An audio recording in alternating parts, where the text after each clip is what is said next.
grateful for all of the people, the groups that submitted proposals. And thank them for the commitment that they showed, and we're grateful. We're lucky that we had a lot of wonderful projects, and unfortunately not all of them made it to the final list, but a lot of great ones did, and so we're happy and we're really thankful to have so many committed people in the community. I also want to thank the people from the New York Forward consultants, as well as from the Department of State, who have been here back and forth and working. They do so much work on this process. It's unbelievable. And we're very grateful for all of them, including Lindsay and including Jill and including Susan. Susan's from the state. Jill, and also who's the fourth of you? Amelia, who's not here today, but is on our email chain and sends a lot of stuff to us and keeps us up to date. So we're grateful for all of that work. This has been a long process. Today, we're going to be doing the final reviews of projects, and then making our final vote of what we're going to be submitting to the state. Our goal is to submit to the state somewhere between $6.5 million of projects, and the state will, is it 6.5 to 7? What's the number? 6 to 8. 6 to 8, but we're down below that anyway. We're down below 8. And the state will then review and choose what they want to fund, their priorities to fund, which will be about $4.5 million out of what we send them. With that said, I'm going to turn it over to Jill to run the rest of the meeting. But before we get to that, as I say, how grateful we are for the work that was done by all the people from the state. It happens today to be, I already know she's throwing daggers at me with her eyes. It's Susan Lamfried's birthday today from the state.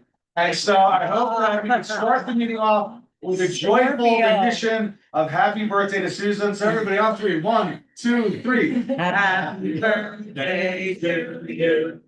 Happy birthday to you. Happy birthday, dear Susan. Happy birthday to you. I'm so sorry. And just for that, our grant has been reduced down to 3.5. We're lucky if we get anything. So we're giving it all to Haverstraw again. So thank you all. And Jill, take it away. Okay, now can people hear me? Yeah. Okay, good. So before we even get to the agenda, no more birthday surprises, but this is for the LPC. LPC members, you will see in your folder a ballot. I'm telling you now, don't touch it until I tell you to. Because every year what happens is people start filling it out and then they do it wrong and then I get angry. So this year, you guys are going to be my favorite community and you're not going to touch these until I tell you to.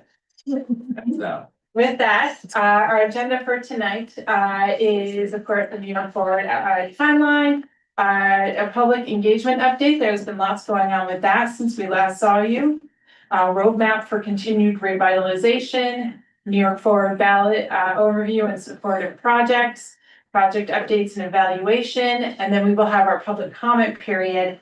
And then we will have our LP after the public comment period is when we will have the final slate of projects ballot. That's when you will take your ballots out. And with that, our timeline, if you can believe it, we've been doing this since May. We've had our 5 LPC meetings, we've had 2 public workshops, our open call for projects, we've had some other public engagement events. So we're right now in the thick, right towards the end of it, which is pretty amazing. Next, I'm going to turn it over to Lindsay to discuss our public engagement update. Okay, so on October 22nd, we had the final.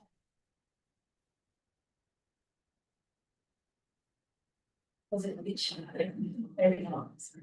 Okay, can everyone hear me? Yes. Okay, so on October 22nd, we had our final public workshop. It was held at the Senior Center. And this was accompanied by an online survey that was open from October 22nd to November 2nd.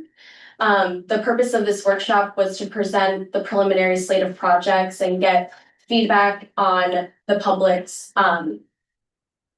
ideas and on how much they believe that each project will benefit downtown Nyack. Approximately 20 people showed up to the workshop, but then we had 262 respondents on the online survey. So we got a lot of comments and we have a lot of feedback to share with you today. So we'll be getting into the results of each individual project throughout the presentation. Another aspect of it was we asked a question, the revitalization of downtown Nyack does not end with New York Forward investments. What other investments, projects, or priorities should be pursued in the future? So the purpose of that question was to inform the roadmap for continued revitalization. The roadmap is a requirement by the Department of State to be included in our strategic investment plan. And it addresses the idea that, revitalization and transformation of the downtown does not end with New York Forward funds. So it's what other ideas, the LPC, and public kind of want to support moving forward. So as you can see on the screen, this is some of the responses that we got kind of summarized, but we want to open it up today for you all to discuss anything you'd like to have included in this section that may not be already represented on the screen. It might be my prescription or my age, but I can't read that. Yeah, it's a lot. I can go through them at a high level because there's a lot on the slide, but so some of the stuff that we heard was continued sidewalk improvements to increase walkability and making the downtown more accessible for pedestrians and bicyclists. And then we heard continuing to explore options to close portions of Main Street to support activities that contribute to the character of downtown, like string lights over roadways, public art, pollinator gardens, etc. We heard to evaluate the impact of events on local commercial activity, to reactivate the Claremont Pier and provide a ferry service, provide more downtown parking, of course, as always, continue waterfront development and activation to create continuous waterfront access, support and approve affordable housing, develop strategies to attract and retain downtown businesses and reduce storefront vacancies, as well as to continue work with Thruway Authority and New York State DOT to improve the gateway and maintain the underpass for pedestrians, to promote existing transit connections between Nyack and Tarrytown Metro North Station, to review design guidelines for downtown development to ensure it's consistent with the desired character Nyack wants. So is there anything that you all believe is missing or you'd like to add or discuss? Big list. Yes, 262 responses, so lots of And they all ideas. fall into those categories, or is that just a sampling of the verbatim? It's a summary. All the responses were open-ended, so we sorted through everything that we heard and we sorted through what was provided at the public workshop, and this is kind of the ideas that were most representative. Percolated up, this is what kind of Yeah, popped up. The word cloud. Yeah. basically. I mean, they really did hit on all the things that, some of those things we're working on right now, some of the things that we know we have to work on. I'm just trying to think of what was missing from that could be part of our future roadmap for revitalization. And these ideas will be summarized in the strategic investment plan, which will be made public, not for a while, but it will eventually be made public. And of course, everything that we've heard will be forwarded to the village, so that they are aware, of these initiatives. Was there anything else? Any other LPC members have any, comments, questions about that? Anything else they want to add? No? Okay. List. All right. Next up is the New York Forward ballot overview and supportive projects. We're not going over the ballot yet, but I did want to give you a quick overview of what it is. And there's one small thing that we need to discuss about it first before we go into the projects. So as you can see, the ballot is it's a straight up yes or no on the entire slate of projects. So you're not voting on individual projects. Sorry. You're voting yes or no on the whole things. But again, don't touch it at the moment. But instead, what I want you to do is I do want you to take it out and flip it over. So you'll see the first side is the part that has your name up at the top. You'll see page 2, we have a lot of projects, so there's a lot of text on it. But if you look down at the bottom, you will see that there are 4 projects at the bottom that have zeros next to them. So the reason why we do this is there is a such thing as supportive projects. So projects that were submitted through the open call for projects, but for whatever reason, the LPC decided not to advance them through the process. The LPC can choose to include them on the ballot and in the strategic investment plan.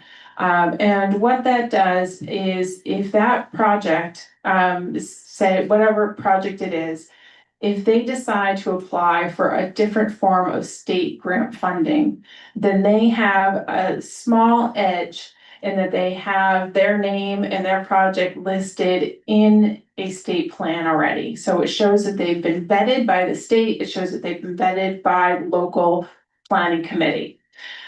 You do not have to include these projects. We printed them out. These 4 are the projects that have kind of come and gone.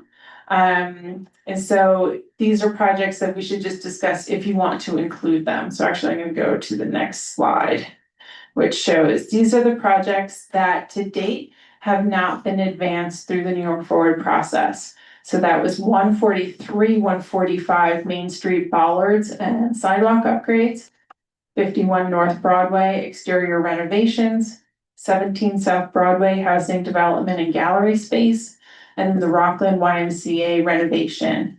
There was also Plan Your Visit, the digital site, and then there's also Little Eddie Hopper. Plan Your Visit and Little Eddie Hopper, we did not include on the ballot because they are ostensibly folded into the wayfinding, the village's wayfinding project in some capacity. So they're not counted as separate projects. But we should talk real briefly about these other 4 and whether or not you want to include them. Now, again, they're included as a $0 amount because the state will look at this and say, okay, I understand that that they're not under consideration for New York Forward funding, but they're just there to be supportive and in case they apply for other funding sources. Does anybody have any questions about that? I know it's a little bit of a weird concept. No, okay. So is there any, are we gonna ask to like approve that? Yeah, And yeah. is there any downside since they're, I don't think there's a downside to it now. So we'll just go, since there's just 4 of them, we'll go one by one and we'll do a show of hands of who would like to include the 143, 145 Main Street bollards and sidewalk upgrades. That was to replace and extend the sidewalk and install bollards. Voting on that now? Yeah, these are just if you want to include it as a supporting project, not for New York Forward funding, but just as a supportive project. So show of hands if you would like to include it. I would include there's a new. We'll read it later. That's the, Andy? The corner. 3.5. it's Franklin? And that's the DePilla building, or the DR Villa building. Okay. That's the one where they wanted to extend the bollards into, I should, now that I'm thinking about it, I probably should have brought the sides. That's the one where they wanted to Yeah. extend the sidewalk into the street. When I heard bollard, I thought they were those measures that you use, They are the For poles. but they're not the ones. Put the poles to block traffic from if it were to veer off Oh, Franklin into Maine and it would stop it from banging into his building. but it would narrow the street. It would narrow the street, yeah. Yeah, I don't think we, We talked about this. yeah. This isn't about approving it for the. No, I Probably understand, but whether we want to even even for the village to have the street now, like use parking spaces and all that stuff. study about that. No, it doesn't hurt them if you take it off because they've already been, you know what I It mean? doesn't hurt them, so the question, we wanna give them Yeah, a leg up yeah, and it'll- further contemplation of other projects. Exactly. No. All right, so I'll ask the question again. Show of hands if you would like to include them as a supporting project. Okay, now, so then I do want you to take your ballot out and I want you to take your pen. And real easy, just cross it off. An X in the, oh no, not the box, just cross it off, okay? Yeah, Through the box itself that has the words. yeah, just the 143, 145 Main Street bollards and sidewalk upgrades, just put a line right through it. That one's right. All All right. Gotcha. The next one is 51 North Broadway exterior renovations. This was 51 North Broadway. They had already completed his private condo building. They'd already completed several phases of a facade replacement of a 4-story mixed-use building. This was just to complete the final phase of the facade improvements. Show of hands on this one. Does everybody remember what this one was? Yeah, it was a private residence, Right. 12 condo units or something. With the, Yeah. with the decks, Yeah. Yeah, they wanted, the balconies. Yeah. balconies, yeah. Yeah, I don't have an issue with including, if they can go and get funding and someone's willing On to their fund them for it, it's fine. I don't know, that, the first one I had a problem with just because it would really impact the village in a way. This one, if they're able to get, it doesn't have any impact on the village. So if they can get the money, they can get the money, and I don't mind us sort of saying, yeah, it's not a bad project, it's just, we feel like funding it. show of hands if you would like to include them as a supporting project. Sure. Okay, no need to do anything.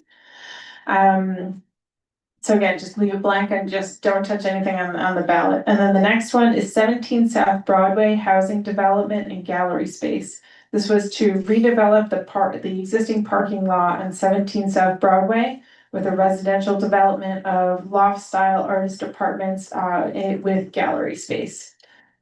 Can you remind us on the affordable housing and if there was the 80/20 or I forgot? It was whatever the village requirement is, so they were meeting the minimum village requirement, but The they were minimum not for going above affordable. it. I'm behind Key Bank. This is Key Bank, yeah, this is. The Key Bank. one, right. This is Key Bank building, so they'd be building something attached to Key Bank in the parking lot. Hey, listen, they're building housing, if they can get funding for it, then that's great.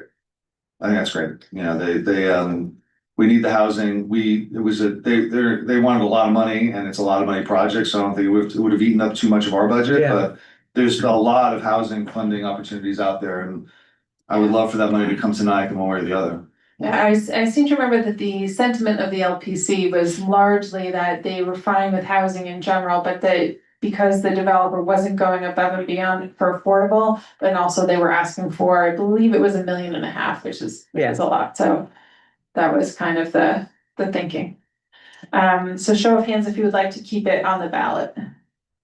Okay. And then the last one was the Rockland YMCA. This was renovation and a new public plaza. This was just to renovate the YMCA and renovate a little bit of their outdoor space and their indoor space. And I think this one also was sort of supported by the LPC, but also because a lot of it was just like kind of deferred maintenance issues, and they were also asking for a significant amount of money. So I believe that's why the LPC chose not to.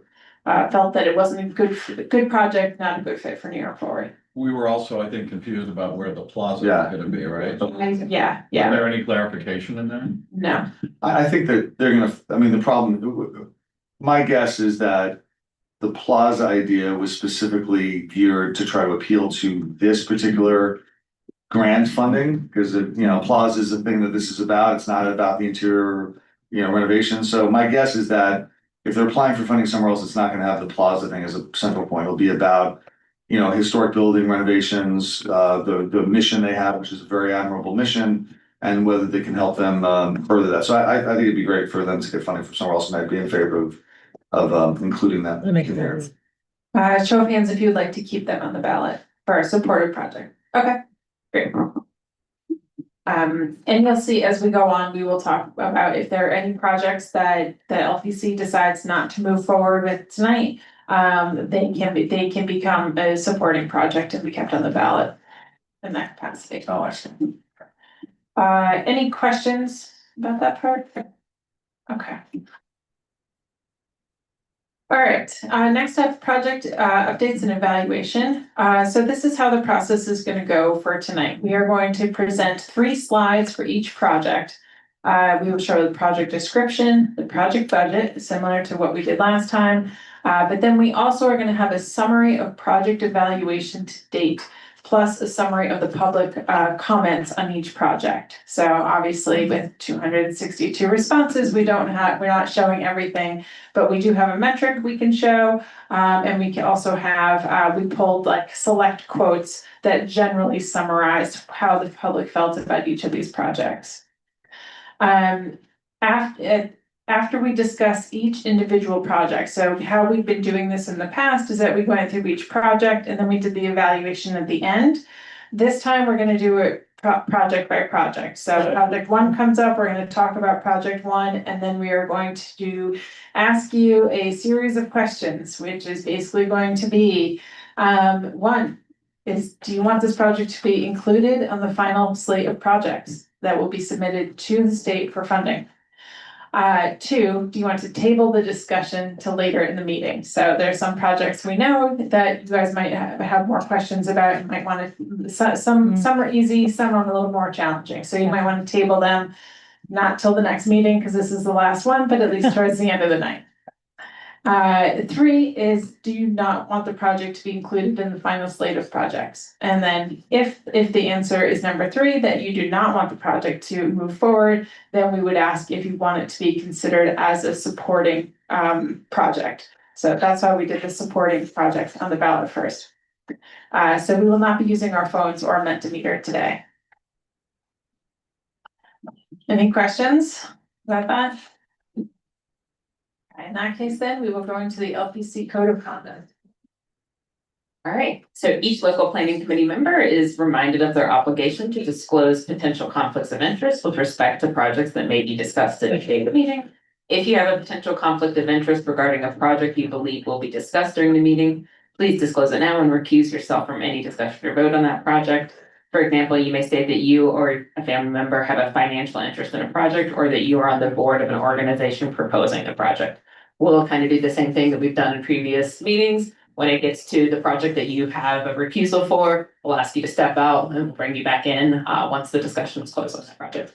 Susan, would it be okay as a reminder for us to actually state why we're leaving? Several people have been leaving, and I'm not actually sure how sometimes people might be involved in the project, so I think that would be helpful to have on the record, yeah? Yeah, I think that makes a lot of sense. So we'll do that at the beginning of each. Perfect. All right. And as always, these projects are numbered, but the numbers do not correspond to any meaning. They are sort of loosely geographic, and that's it. What is Yeah. the total tally right now? The total tally is 7.113 million.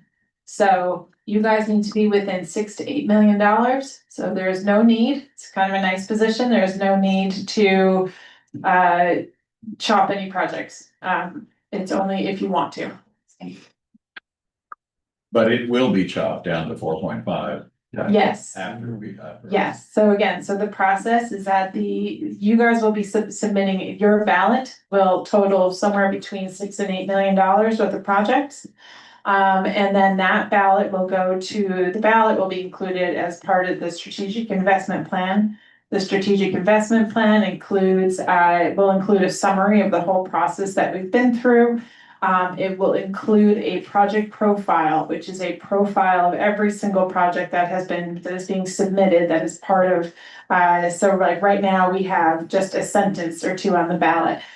This will be like 4 pages of written text with all the information that we've gotten from the project sponsors on these project profiles, and all the backup documentation that we've received from the project sponsors will be sent to the state. And then they have a multi agency review process that they do. And then we'll go more towards this at the end, like what the dates are, but usually they disclose and announce the awards sometime in late spring. And then in the late spring is when they will announce the $4.5 million worth of projects to choose. And again, they ask for the $6 to $8 million. So that way, if something happens, if a project falls through, they know that they already have other projects that they can fall back on. They always take complete projects out, right? There's no partial. Right, and they tend not to, they typically do not will not fund only a half a project. They will fund the whole thing or nothing at all. The only time that really comes into play is if, you know, if they've already at this point have funded, $4.5 million, they have $500,000 left. All the projects are requests are over $500,000, then that last one might get only partially funded. Just one other clarifying thing, another instance in which we may not fund a full project is maybe in the meantime, the project has received other funding. For example, they received another grant and so they do not need the New York Forward funds anymore. So there are some situations where we've seen multiple projects not receive the full amount for various circumstances. Any other questions about the process? Does that make sense? I know I said we'd go through it at the end, but the final strategic investment plan, which we will be working on, when we write up the project profiles, they will be sent to the project sponsors, including the village, individually, not, they won't see everybody's, but they'll see their own just so that they can approve it. And then it gets incorporated into, like I said, the strategic investment plan, and that is due to the state on December 12th. So on December 13th is when you will see Lindsay and I hanging out, like having a beer or something. So very happy that's over. But we have some more work to do in the background, but the LPC, your job is largely due after tonight. Yeah. I have a question. I just want to ask now before I forget. There was an open call for letters of intent from businesses for the small project fund, and I know that window closed on October 20th. So if there was a business that didn't act on it, but does have an interest now, should they not express their intent? If they have, I think it's, we have not finalized that project profile, so if there is a business that has an interest that you know of, sure, they can submit it. That's fine for me. I'd say up until probably next week. Yeah. And then just for everybody's understanding, for the small project fund, having that letter of intent does not give you any type of advantage. So as long as they understand that, so if they don't get it in, it's not a huge problem because. There's gonna be a separate application process for the. Right. Yeah, so the letters of intent were really used to gauge, for our purposes, gauge the amount of interest there was in a small project fund. So that we would know whether or not it was worth funding it at the level that it was at, or maybe increasing the level or decreasing the level based on how much interest there was. But there was a lot of interest, so we're gonna be talking about that later. Yeah, I just want to close the loop because Andy did a lot of beating the drum, going door to door. Yeah. And the chamber pushed it out a lot. So if somebody came to me, I want. They can, there's the process to, as far as I understand, confirm this for me. The process for applying for the small project fund has not yet opened. Oh, I know that. No, That's not that, these count toward it. No. These are just the letters of Just intent. a letter. The process hasn't started yet then. No, the process, what I thought. you still have to get the village would still have to be funded from the state before. Yeah, so, but I'm saying the process of applying for the small project fund projects, that application project starts after we get Yeah, after you are awarded, yeah. next year. Well, they know that, Yeah, but they but for just, the letter of intent, yeah, we'll still accept letters yeah, of they intent. came forward. I don't want Yeah. to say, Yeah. cool your jets. If they want to write a letter, as Yeah. long as it's not binding. No, yeah, they want, Yeah, oh yeah, no, and they're not binding at all, and we'll absolutely include it, the more we include, the better, because it shows more demand, so yeah, so absolutely send us any that you have that come in within the Just one. next week. Okay, yeah, so yeah, send it to me next week and it'll be great, They will. okay. All right. So our first project up is rezone Nyack Gateway into a mixed-use district to encourage new development. This is a public project. The description is to hire a consultant and undertake public planning process to update local zoning code to replace the CC zone with mixed-use zoning district. The goal is to create an uptown shopping residential neighborhood. It would also involve coordination with the Clarkstown current planning efforts. Total project cost, $200,000. New York Forward request, $180,000. The budget on this one is very straightforward. Planning consultant services take up the entire budget. For this one, so this is what we heard. So our project, our public benefits, so we had asked the public for every project. We asked them how much the project, how much they think the project will benefit downtown Nyack, and we, on a scale of 1 to 5, with 1 being the lowest, meaning that it won't improve downtown Nyack or won't benefit downtown Nyack, and 5 being the highest.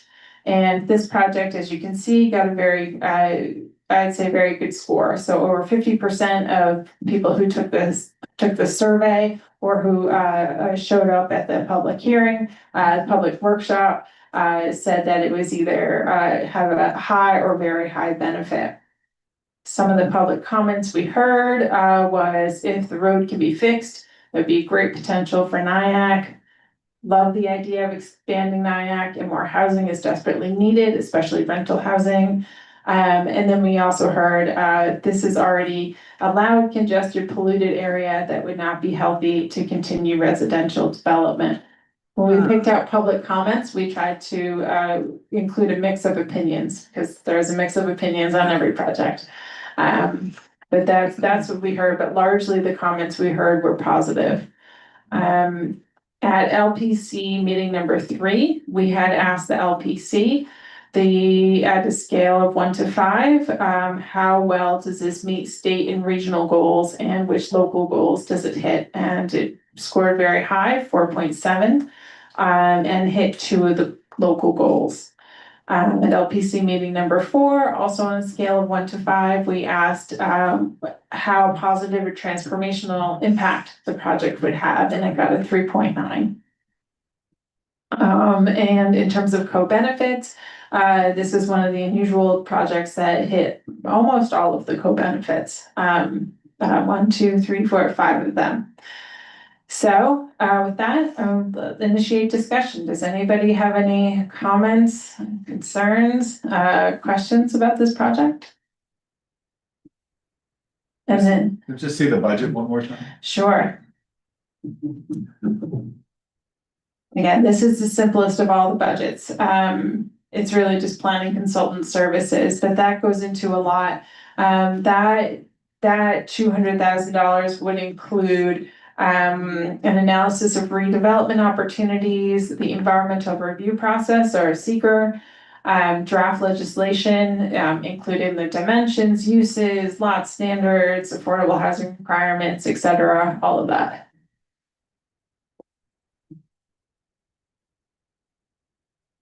Any other questions?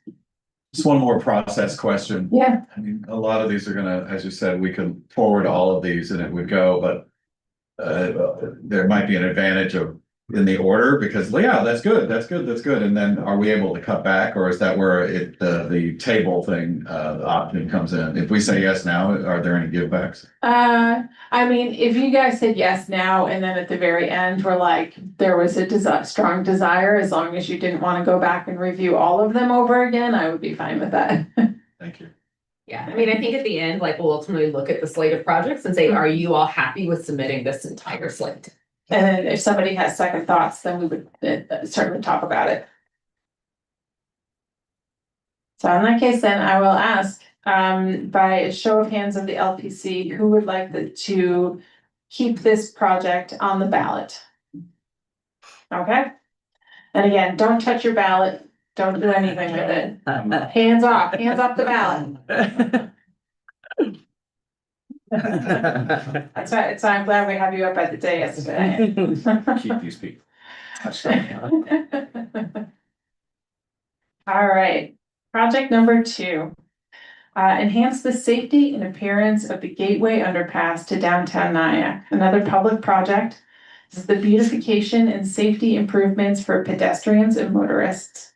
It includes new underpass lighting to illuminate sidewalk improvements and curb repairs, additional sidewalks, crosswalk, curb extension on Kilby Street, painting underpass walls, new landscaping and lighting to east and west of the underpass, including wildflower meadow and embankment, and new trees landscaping by the bus stop, and new welcome to Nyack sign with lighting and landscaping.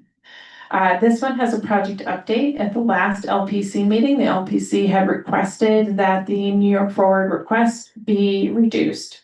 And so the project sponsor, which is the village, has reduced it. So they removed underpass sidewalk improvements and changed the source of funding for the Kilby Street crosswalk to CDBG funds. And were thus able to reduce the New York Forward request to $339,000. So the total project cost is $414,000.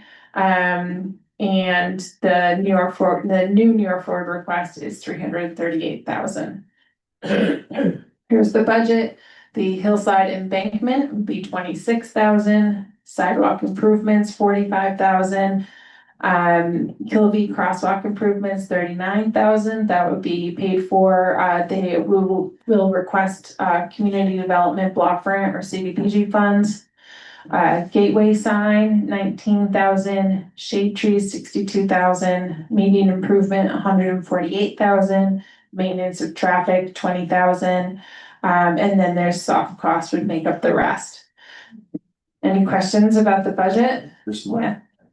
Yeah, one of the adjustments you said was around sidewalk improvements, but I'm just curious, because I've walked under that roadway a lot, and the sidewalks on both sides are pretty horrible. Right. So where are the sidewalks being improved? Right, so I think the sidewalks would be improved, I'm trying to think of the area, so they would definitely be improved between there's the cannabis shop, and the bridge, they would be improved there, they would be, Hotel right beyond Westgate. yeah, I think so, right, and as, thank you, Andy, you can answer this question. So there's a segment of sidewalk which is in very poor shape between the underpass and the cannabis shop.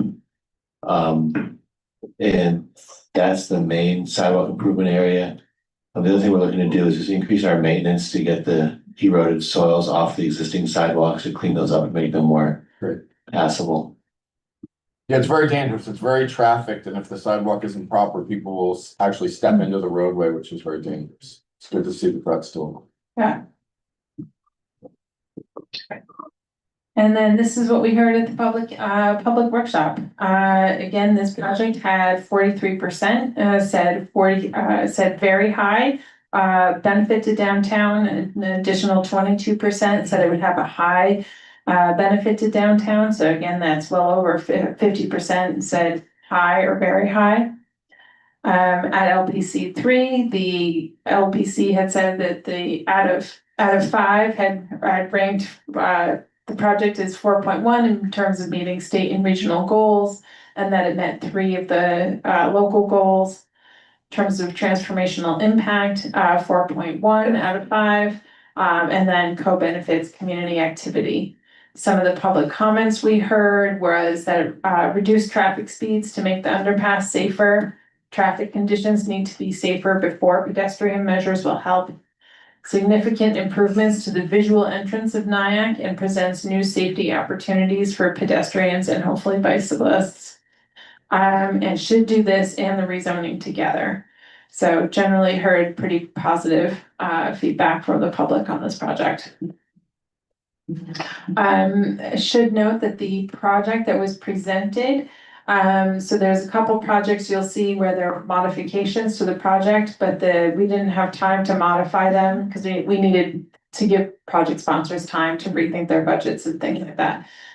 So this was the comments we heard were based on the full project, but there wasn't that much that was eliminated. So I think it's okay, but so any questions, comments about this project? Right on this, I'm writing on the back. You really put the fear of God into Elliot here. He's very concerned about me I am. defacing my ballot. Good, good. The one thing I would say to everybody, here's the bottom line on this is that we could literally pass through this entire project list and we're within our goal of what we set out to do between 6 and 8 million. We're at 7.1 change. We've said before, and I'm just going to reiterate, the more discretion we leave, the more decisions we leave to the state, the fewer decisions we make for ourselves. And so it may be that we like all these projects. These projects are all things that we would like to fund, but we have to recognize that if we give enough leeway to the state, there might be projects that we would prioritize that would get lopped off because they may have priorities that are different, or they may not understand the value of the priority for us to relation everything else. So I'm only saying that for purposes of looking at, we have, if they're gonna cut, if we give them 7 million, they're gonna cut 2.5 million out of it. And how they can get the 2.5 million, they're gonna look at some of the projects and say, okay, where can we get $300,000? And this is one of them. But they could do this, or they could get $300,000 out of Hopper House, they get $300,000 out of Elmwood, they get $300,000 on sort of the other projects. And we, to some extent, should be cognizant of the fact that, what are our priorities? How would we feel if they came back and said, well, they did the Gateway, but they didn't do the Hopper, and they didn't do Elmwood, but they did the Gateway. And would that be a thing we say, okay, that's fine, that's what we expected, that's what we kind of were okay for, good. Or would we be really bummed out that we left that in and because it was infrastructure, because it appealed in some way to the state, and it was a higher priority. And I'm only saying that in terms of, unless it's a slam dunk, we maybe table some of these and look at them in sort of the borderline one cases together as okay, are there any, what's our priority list? Are there anything that we gotta go? Because I would sort of not mind getting down below 7 for the purposes of making some very difficult decisions ourselves rather than leaving them up to the state where there's gonna be a lot less NIAC connection there. In addition to obviously meeting the criteria of what this funding is meant to give, should we then, in addition, also consider what future funding might look like? So if if we're talking about which things, is this something that could be more easily funded by some other funding that is likely not to dry up, whereas an arts organization or capital, that is very unlikely to happen? So Good point, bro. that's all I'm wondering. Fair point.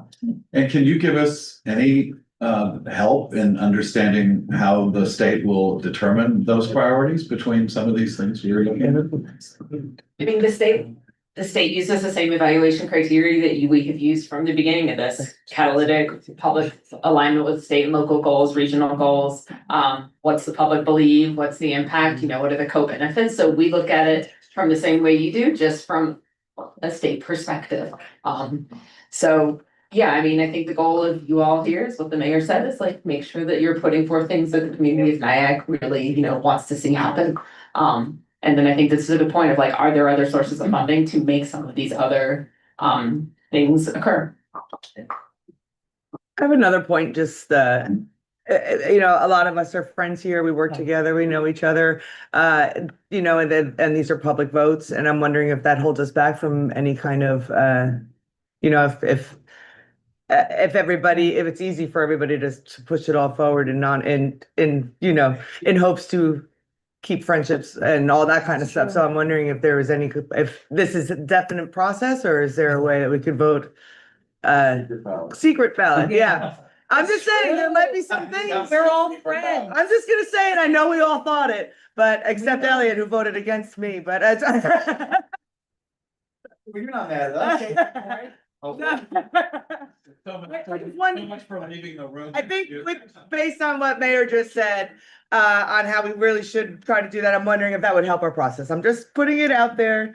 And if it has to be a public thing, I know there's people there. I would love to see all of these move forward, but like we said, we should try to think about what, if it's for us to decide or the state to decide. It's true. And I'm wondering if that's affecting, our votes to move forward here. I'm just putting it out. We had used Mentimeter at the last two specifically for that reason, and this time we didn't more as a time saving. Yeah. But maybe we should have reconsidered that. Mikey, did These you have are a the Mentimeter question? scores? These are. These are the Mentimeter scores. She wasn't gonna use them today. Yeah. But not We're gonna use the device. not a new one. Yeah. Wasn't gonna. But these are the two scores from the two meetings. That's the Mentimeter scores that we had, correct? Oh, they do. But I think she's also saying that during the entire process in other communities where it could have been very close, that their entire time they were voting, it would have been this way. And that's not what happened. I just want to hear it acknowledged. Just a question, if we know the state's gonna cut whatever we submit down. And I think to your point, Joe, we want to, in essence, prioritize them. Can't we just take this list of the 7 million that we have and rank them? No. No, No. they don't want you to. Why? right, that's right. The state has its priorities, That's a good idea. they have not, as long as I've been doing this, they have not let any community rank. It's very, they make it very clear that they want each project to be evaluated on its own individual merits and not compared to other projects. So that's why we never present them comparatively, like, or we try not to. I mean, it's just ridiculous. Well, I think what they want is they want us to have to make these hard decisions that we've been Right. referencing. And every committee is formed of people in the community who I expect that in most situations, there's the problem that you described. Yeah. Which is that everybody knows each other and everybody knows the people in this room and there's gonna have to be hard decisions made and they want you to make the hard decisions. They want you to, But the other way in essence, the other way they could have done it is they have $4.5 million, give us $4.5 million worth of projects. If a project falls apart, we're gonna come back to us and say, what's the next project to fill that? That's not. They're not. Not the way it's going. Mike, in the CFA process at regional council, we do rank ultimately. We do Yes. rank there, but we never ranked here. Right. all right, so as we squirm around and try to find ways around our obligations, we're back to the fact that we have to make these decisions. Okay. So there we are. Feedback received. Take that. Feedback received, but it is, I mean, this is just the process, like, it is no ranking. I do wanna note that, like, yes, I understand the awkwardness. Yeah. Of a public vote, but it is a public process. We aim for this to be as transparent a process as Sure. possible. And so, yeah, in the end of the day, like, it has to be a public vote. Welcome to my world. Every 2 weeks we have to do I this. get it. And to be clear, there's none that I would want to just cut, just so when, Oh, for everybody listening.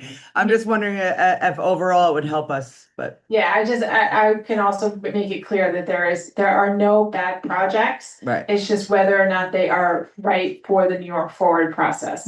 So, Bill, Juva. Yeah, well, I mean, there is a criteria that maybe it's made known somewhere in the, the origin document of the project, that the criteria that they ultimately use that may elude us. So even if we are trying to save a certain project, it might not be saved because I don't know exactly how they make the final decision. But my question is there any appeal? Has the community ever appealed? Like when they came back and has there ever been a moment where somebody has said, oh my God, you know, I mean, I think they that took there, everything we really liked and. I think that there are definitely moments when communities are like, well, yeah, maybe that project would be better, but I think that's why we're having here today is to say that like all of these projects that we are submitting, we would be happy to have funded.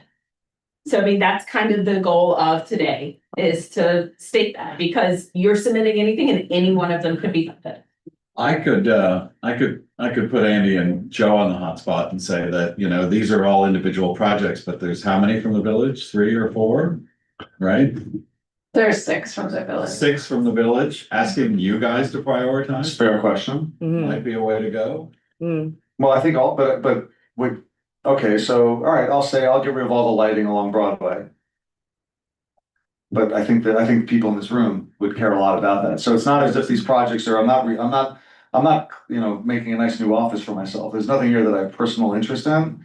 It's all stuff that like will improve the village, but you're right. I mean, the extent to which, I think the people in this room can decide, and I think it's a fair point to say that, you know, maybe we want to have more of a balance of the nonprofit. We have one private project, but nonprofit / private and the public projects and say, well, which of these public projects will we prioritize and which would we, you know, could we live without? And if we can live without it, we take it off, because I think that's right. But like I don't think we're in a greater position to prioritize what we think is more important. These are all projects that have external impacts that you all can evaluate just as easily as we can. They're all the same to us in terms of, you know, there's no more work for one of them or for the others.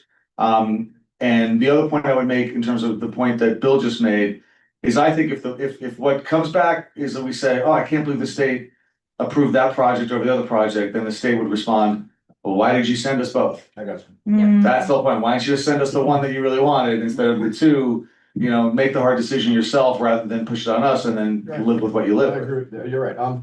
But there is something that the village could help us with, and that's, you might have a sense of the question that Brooke asked, like, Right. is it something? That's a good question. is Right. Yes, And fundable outside of this process. that's an excellent point. Like the waterfront, for example, I mean. is there- Waterfront, there's- yeah, all right, so I'll tell you right now, the two things that we've covered, which are both village projects. They are, well, can I ask Andy this question? Cause he's the sponsor? Or can I just answer myself? Because if I answer myself, I'm not as precise as Andy with these things. I mean, it strikes me that these are infrastructure projects and we get infrastructure funding all the time, or at least we used to. 2025 might be a different environment for any kind of funding for municipalities. But these are infrastructure based and, you know, if we decided to go ahead with some, you know, a mixed use zoning project, a big one, it would probably, you know, there would be a soup to nuts kind of approach trying to get funding for it, which would include, you know, both of these two things that we've included here. So yes, I think Andy, is that fair enough? That there are funding sources for infrastructure that we have? Are you talking about the lights on Broadway? I'm talking about the first two here that we've talked about, because I'm not talking about any project that we've not already put on the table. Right. We have identified an alternative source of money that's possible for the rezoning study.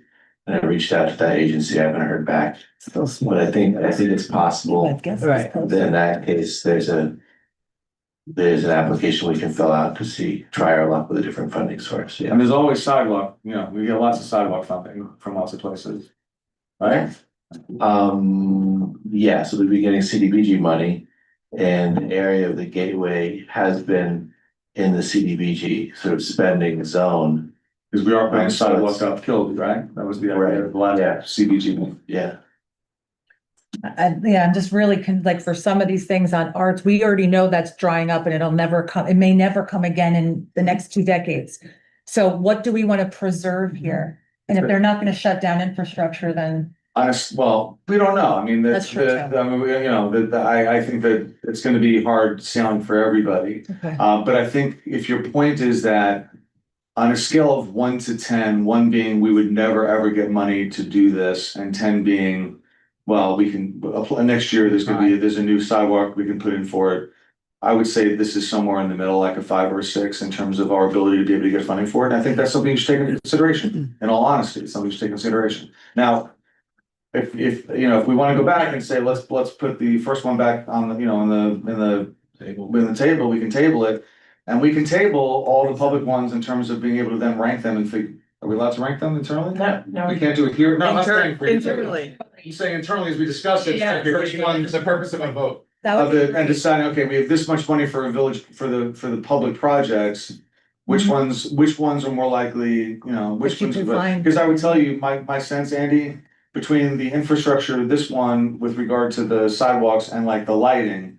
We're much more likely to get sidewalks than we already get lighting funding. Is that fair, or do you think it's basically the same?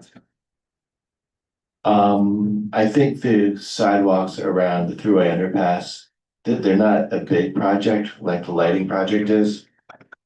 And so I see that as something we can kind of pick away at if we need to. We can do enhanced maintenance there. We can probably fund a segment to be replaced. When we do Kilby, we'll get to that through CDBG, assuming that gets funded. The lighting under the underpass is important, but as a piece of that project, it's not a huge cost.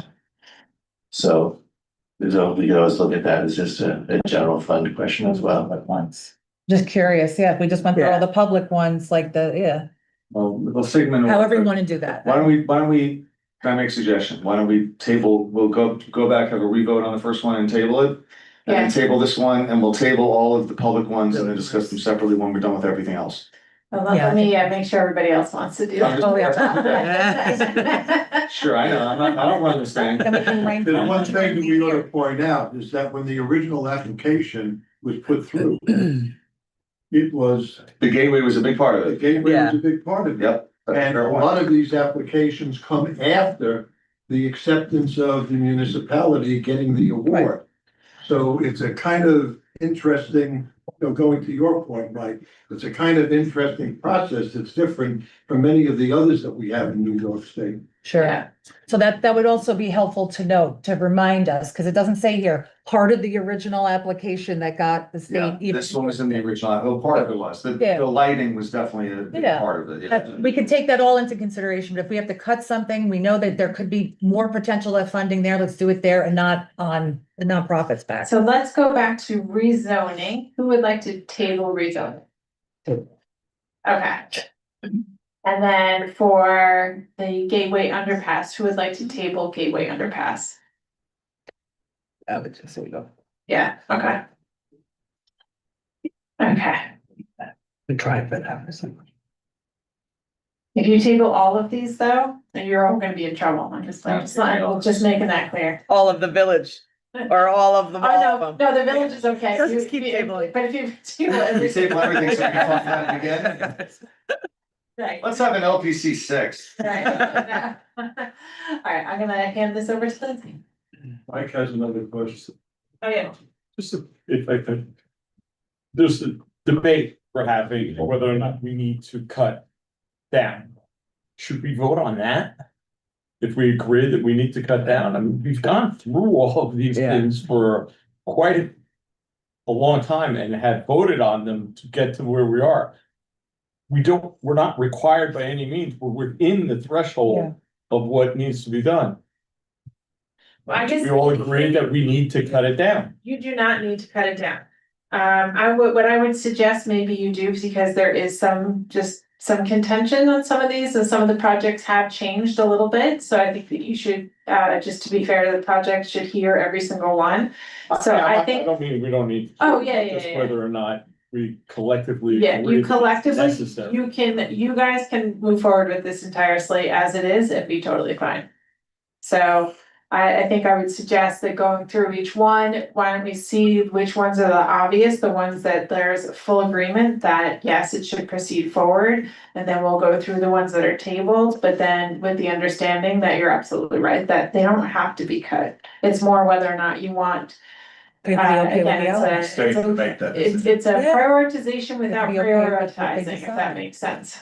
We have to be okay with what the state decides. Right, So if we Right. could prioritize amongst ourselves, which I think we have done, Mike, to a point, but just, yeah, yeah, let's go. it's a good point. That's a good point, Mike, but I think I would say that. If we think that there's something that we should cut, I don't think we should just throw everything to the state and give the state the opportunity to cut. 2.5 out of 7 million is what, it's like 35%, something like that. I'm not doing the math in my head, but it's a lot, it's a big chunk. There's a lot of projects that would get knocked out if we don't knock them out. That could be a risk that we might think are high priority. All right, so go to the next one, firefighters. Yep. So project number 3 is construct housing and a training facility for the Nyack General Fire Protection Company, number 2. This is a nonprofit project. The project description is renovation of existing 3-story building to create housing and training facility for fire department at 146 3rd Avenue to help retain and recruit volunteer firefighters. The uses will include 8 affordable apartments, new firefighter training center, storage for local firehouses, new landscaping, trees, and memorial, and repaving of parking area and a new fence. The total project cost is 1.17 million, and the total New York Forward request is 950,000. So this is the project budget. 202,000 for demolition. Around,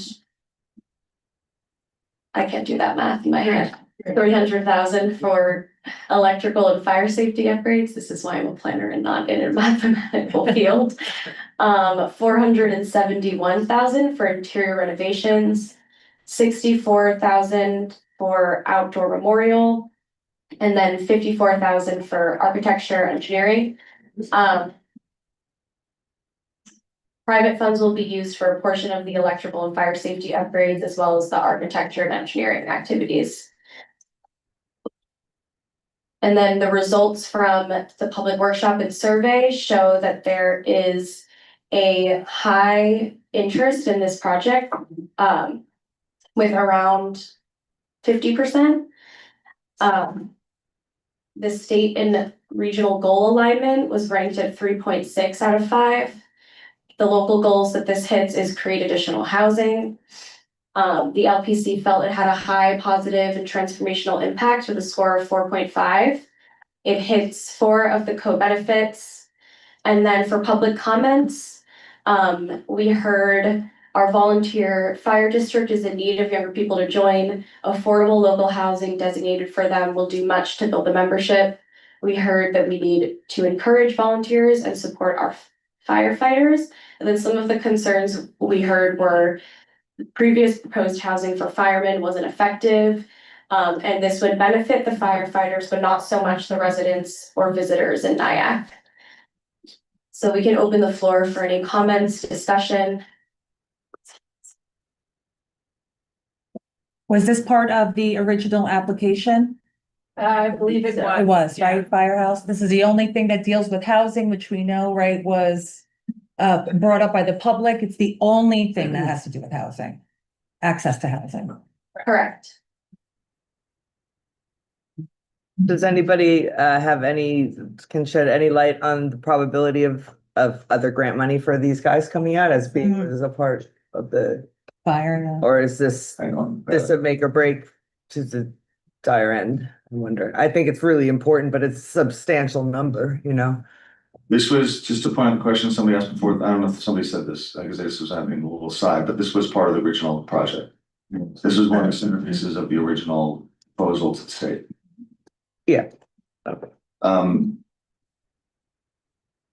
This is our only housing component. It amounts to, if we cut down to, let's say 6.5 million, it would be less than 1/7, so like 12% of the total for housing. It's our only housing thing, which is, I think, an important part, and it's particularly housing for things that we need. The volunteer firefighters need. We need to incentivize them to serve.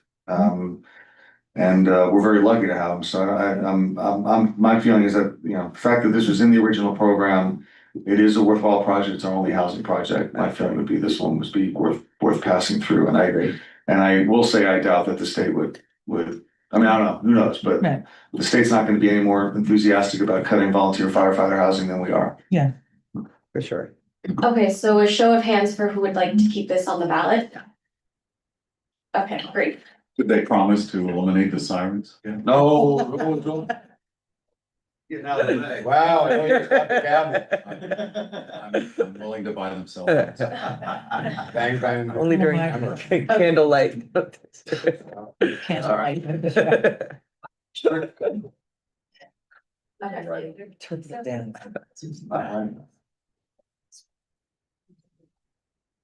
Okay, so our next project is Edward Hopper House. Is there anybody who needs to recuse for this one? No? Okay, so renovate the Edward Hopper House Museum and Study Center to expand programming. Restore the Edward Hopper House. Bill, was this you? Bill, I think Did you, Bill? You did recuse on this one. The last time I did, right, so sorry. And why, Bill? In the past, I have, I did a project with Ramapo High School that used the exhibit space. And now I'm talking to the Nye High School about doing the Rockland Civil Rights Survey. And when we're done, we probably want to, so it's not a financial thing, but I don't get paid for the Hopper House, but I do have a relationship, so sorry for the slow recusal. And just for full disclosure, I don't think I need to recuse, but I am on right now I'm on an advisory council that's giving them advice, but I don't get any compensation for it, nor do I have any financial interest in it, nor am I on any official board position. But if you feel like to recuse, I'll recuse. Okay. Okay, so for the project description, restore the Edward Hopper House exterior, upgrade the garden theater and infrastructure, renovate and expand programming in art lab. So activities include exterior restoration, garden theater and infrastructure upgrade, including new lighting, outdoor screen and fence, repairs to lawn and hardscape, And then the art lab renovation.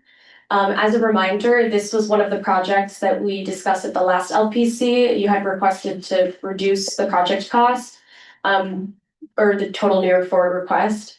We have spoken with the project sponsors and they have since reduced the scope of the exterior restoration and have removed the existing conditions report from the project. So that has reduced the total project cost to $321,000 and the total New York Forward request to $305,000. What was the amount of reduction? Around $300,000 They were at 6. for the request, I believe, yeah. Thank you. Yeah. And then this is the updated budget. So they reduced the exterior windows activity cost to $68,000. I believe that they're now just including the storm window upgrades. It's the shutters. Oh, the shutter upgrades. The garden theater lighting, screen and fence activities are $200,000 and the art lab renovation is $53,000.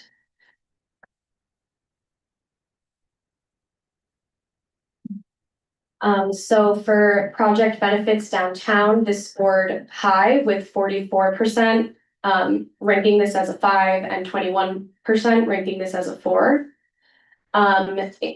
It fell at 3.2 out of 5 for alignment with state and regional goals. It aligns with 2 of the local goals. It averaged to 4 for positive and transformational impact. Hits 3 of the co-benefits, and then some public comments that we received were, this would be a much needed improvement to an invaluable place. These improvements will allow the Hopper House to host more community events and outdoor performances, fostering collaboration among local arts organizations. And then we also heard, I'm not certain that the Hopper House, although it has historical significance, will draw that many people. So we can open it up for any questions, comments. If nothing, we can. They already took down part of that, right? They reviewed it, so great. That's the back to back.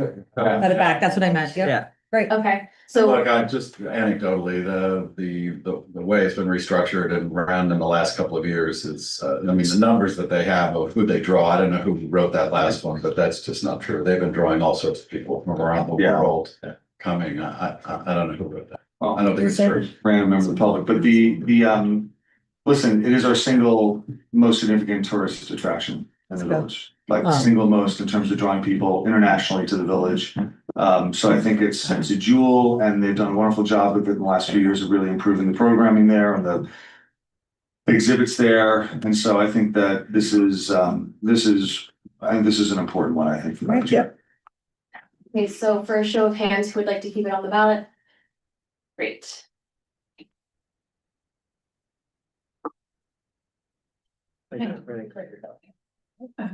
Although I think he has to stay out there for this one. Oh, wait. He has to stay out for. But why, but tell us why the Elmwood. Yeah, I can. So should I say why or? Yeah, I'm gonna comment, say why. Just because we're nosy. Just because we're just. Well, this is a little awkward. I'm the Marisol Diaz and I are the muralists that have been selected by Elmwood to participate in the community process to create a mural to bring people down the block to visit and pay attention to theater in Nyack. Thank you. So he will be. Lobbying there at the end. Did we have any other disclosures on this one? I don't think so. I don't think so. No, okay. So this is to modernize the Elmwood Community Playhouse. To modernize facilities with exterior renovation and technical upgrade of existing lighting and sound system to complement previous renovations and enable expansion of programming. Building envelope restoration would include facade renovation and new mural, upgrades to lighting and sound system to current professional standards, and remove air conditioner units and replace with HVAC system to improve mural appearance and cooling efficiency. This one was similar to Edward Hopper House, and that the LPC had asked if they could reduce their scope, which they have. So they removed roof replacement, improvements to the front porch and sidewalk, and architecture services from the project scope. They did add in contingency, which they realized they didn't have before, which is very important, so we agree with that. And they also kept the HVAC system. The reason why they felt that the HVAC system was particularly important is because there's 2 air conditioning units that are come out of the wall, so in order to make the mural even more effective, it's better to not have those, and of course, building efficiency. They overall reduced the total project cost to $321,000 and the New York Forward request to $305,000. And again, what was the original ask? And then the original project cost was $507,000 and the total New York Forward request was $482,000.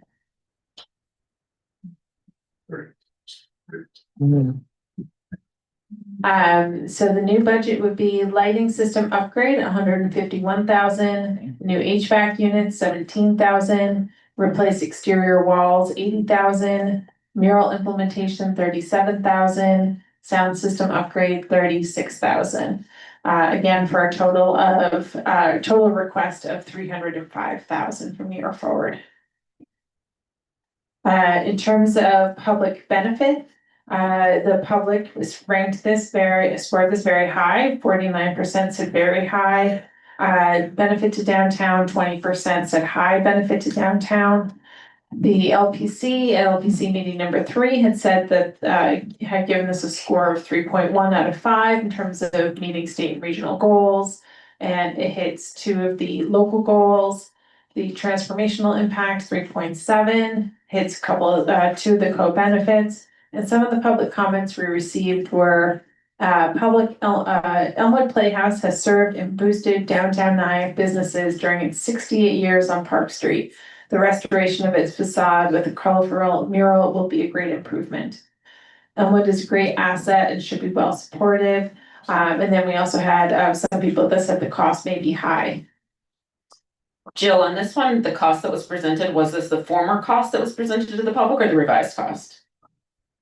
For this one, as well as so for Elmwood and for the underpass and for the project before the Edward Hopper House, we had presented the higher budget. So the comment that the cost may be high was based on the 500,000, not the 300,000. Thoughts, comments, questions? All right, show of hands, who would like this to proceed?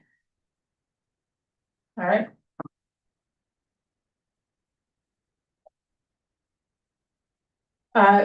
Bill, you can come back in. And this one is, the next one up is Angel Nyack. Before any of you go, I know we have a couple of you, Elliot, you're recusing, and Thomas, you're recusing. Yeah. If you could just state why. Why don't we start with you, Thomas? Board of the. Okay, Then I produce events there. okay. All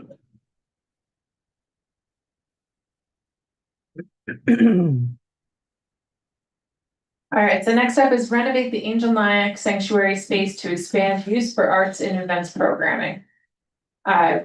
Description is renovation of the building's former sanctuary space to include new HVAC system, flooring, new millwork and ambient lighting, and electrical work to facilitate use for arts and performance programs, weddings, and other events.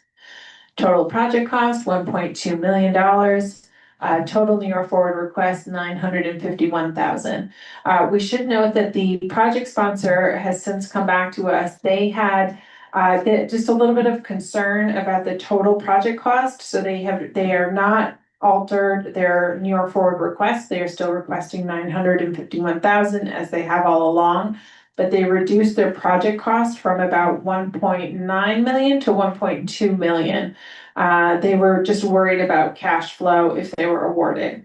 So the changes that they did is they removed the full roof replacement. They found that that was something that they could maybe do down the road. It's not immediate.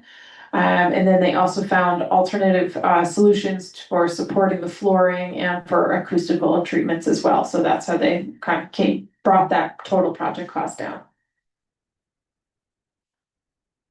For the budget, we have, for demolition, remediation and structural work, 252,000. Carpentry, millwork, ornamental metalwork, 165,000. 230,000 for interior finishes. 550,000 for mechanical, electrical and site work. And again, total New York Forward request of 951,000. In terms of what we heard from the public, again, this was another, public was very much in support of this project. 46% said it would benefit said it would very highly benefit downtown. Another 25% said, give it a high evaluation for, downtown benefit. LPC 3, the LPC felt, gave 4.7 out of 5 for hitting state and regional goals. Hits 3 of our local goals, as well as 4 the co-benefits. 4.8 was one of the highest scored by the LPC in terms of transformational impact. Some of the public comments we heard was, in the short time it has been in operation, the Angel has proven to be central to Nyack's cultural identity. Even without modern HVAC, it has consistently served as a vital hub for arts and events. The key upgrades, they could expand its program and realize its full potential as a year-round cultural destination. We also heard this has the potential to be great, but I'm not sure we know yet how and how often the venue will be used successfully. This seems really to me to invest a lot in it. Questions, comments? This was in the original application as well. Right. Yeah. Nothing? All right, let's see. Show of hands of who would like this project to proceed. All right.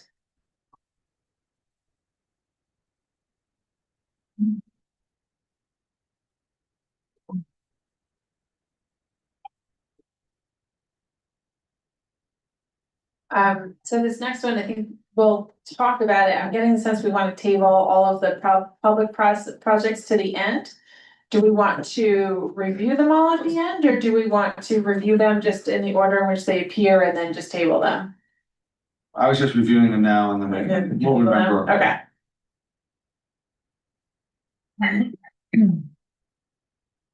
Okay, so this is improved pedestrian experience in downtown Nyack with lighting and sidewalk upgrades.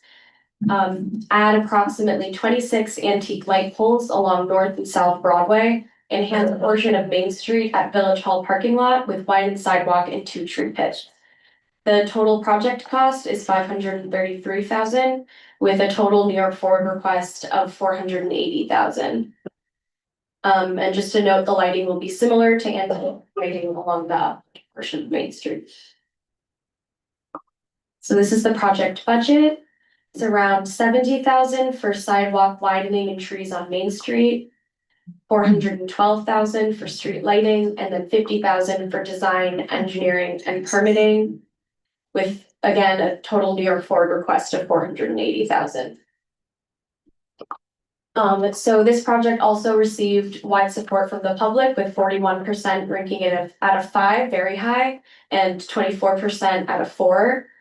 The LPC scored this as 3.8 for alignment with state and regional goals. It hits one of the local goals, improved public spaces, 3.7 out of 5 for positive transformational impact, and hits the co-benefit of community connectivity. As far as public comments, we heard better lighting and safer sidewalks is a no-brainer. We heard will help to unify and expand the profile of the village. And then we also heard the village is already considered quaint and cute by many who visit here. So adding to that feel at the expense of other worthy projects seems unnecessary. Oh, great. So they want bad sidewalks so we can maintain the historical value of quaint lighting, I mean, okay. Well.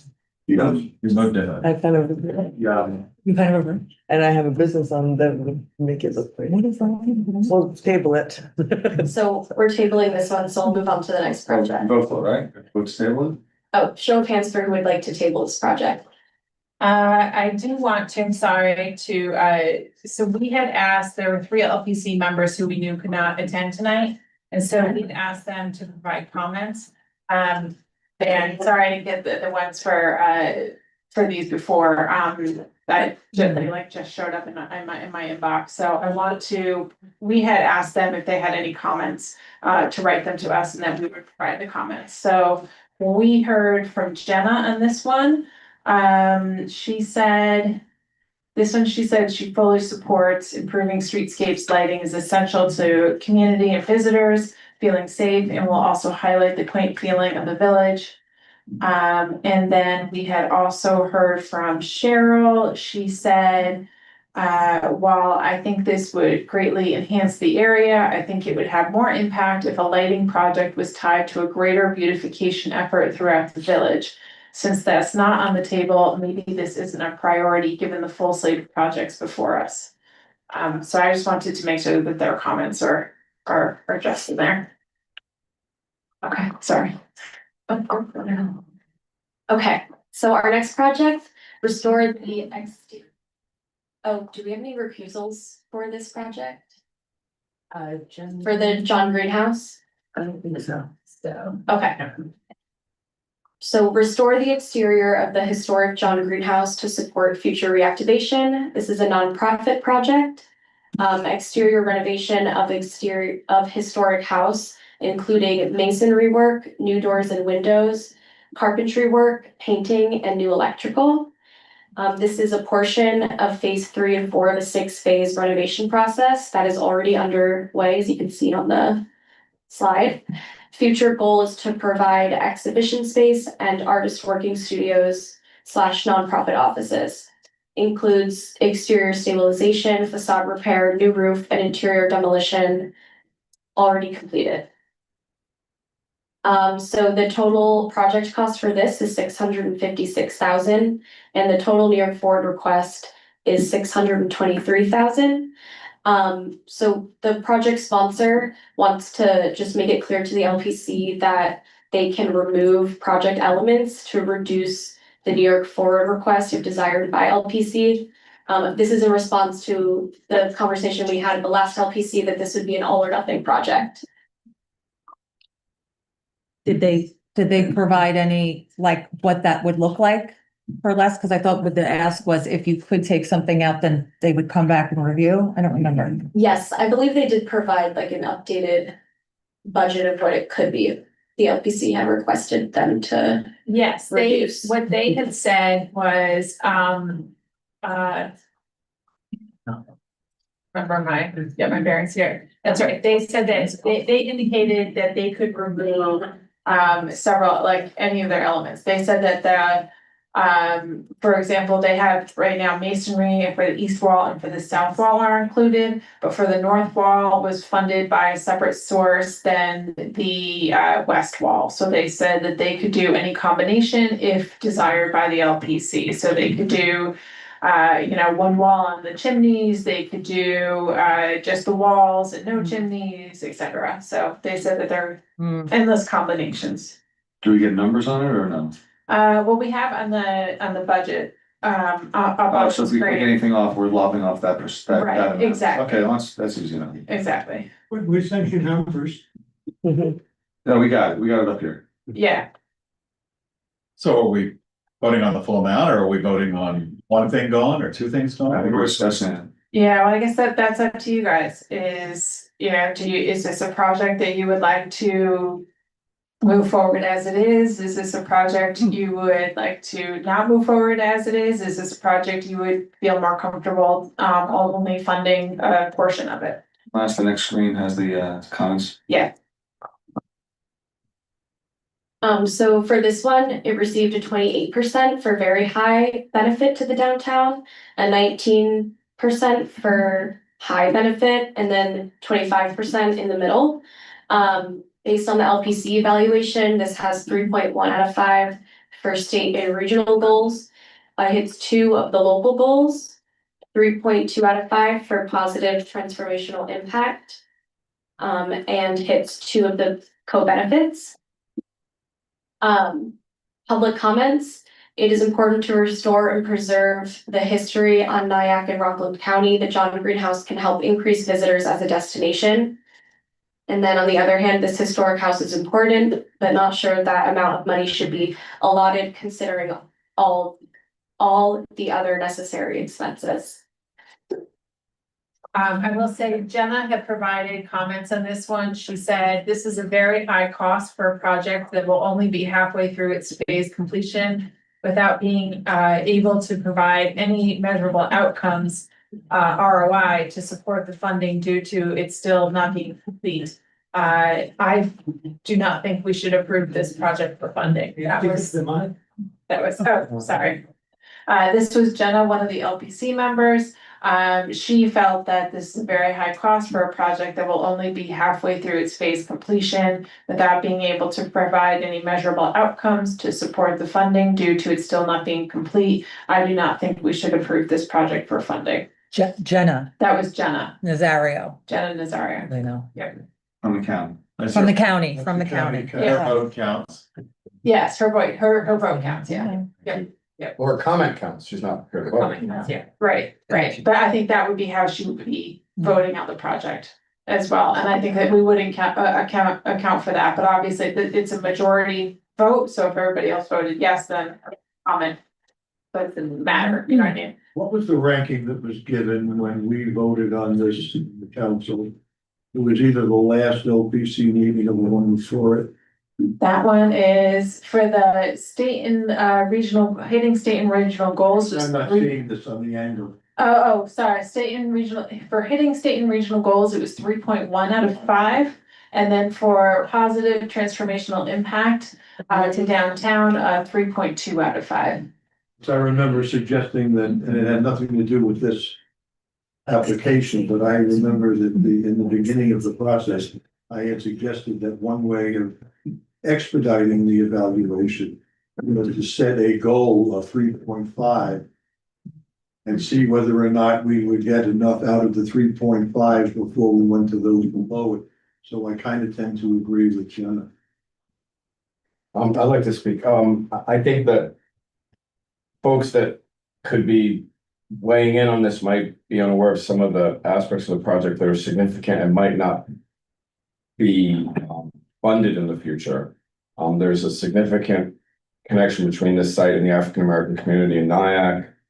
The owner was a slave owner, so that we know that there was slaves in the building of it, or possibly not the building of it, but the operation of this location, and that would be an important part of the story, telling the story. There's also a significant rooming house for the African American community for a long time, and people who are making judgments on it might be unaware of that. And the other criteria that was used earlier was a discussion of if other funds were available. I know that the folks that are involved in this have done a lot of fundraising, and I worry that they may have exhausted a lot of efforts, and a lot of money and time and effort has been put into it. So to let it kind of, wither on the vine, as it were, having gotten so far, could be not only unfortunate for the organizers of it, but for the village of Nyack. I would point out, as I have with the others, because I know the original project, it was one of the original proposals, just so people, if that's important to people. But it is also, from the beginning, it's been one of those things that we have had questions about the actual impact it would have on the downtown in terms of what the purpose of the grant, which is revitalization, bringing people in. I think it counts toward beautification, but it may not move the needle much on, or people are going to come down tonight specifically for that. And I think it's a good, I love the project and I love the people behind the project. I support the project from the beginning in a variety of ways. My vote here would be to table it just so we can have a further conversation later when we know where we are. And then we can also talk about whether in the previous slide, there was there was a clear delineation of the different things that they're trying to do there and whether we could cut that back as a way of getting it in if we have a choice between giving it in and not getting it into some middle ground. That'd be my suggestion. So I think, let's see, show of hands of who would like to table the discussion on this one. Okay.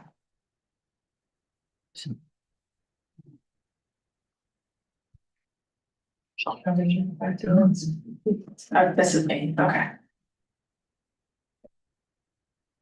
Okay, waterfront restaurant. This is activate the waterfront by constructing a restaurant and open space. It's another village project. New construction of a one-story casual restaurant, building with outdoor dining deck and public open space with seating, landscaping, and game areas to activate waterfront and provide connections with marina. Approximately 1,750 square feet of indoor dining, 2,550 square feet of outdoor dining. Adjacent landscape park includes decking, lawn, and area for outside games, replacement of 80 feet of bulkhead, restaurant to be operated by a concession license holder. Total project cost $3.9 million. New York Forward request $1.25 million. And the budget would be approximately $100,000 for demolition. Building construction itself would be $1.3 million. Garden and sidewalk, $125,000, $87,000 for awning. Exterior and interior furnishings, $285,000, $318,000 for lighting, $421,000 for decking. Bulkhead repairs, approximately $908,000, and then architectural engineering permitting, $360,000. So again, total New York Forward request, $1.25 million.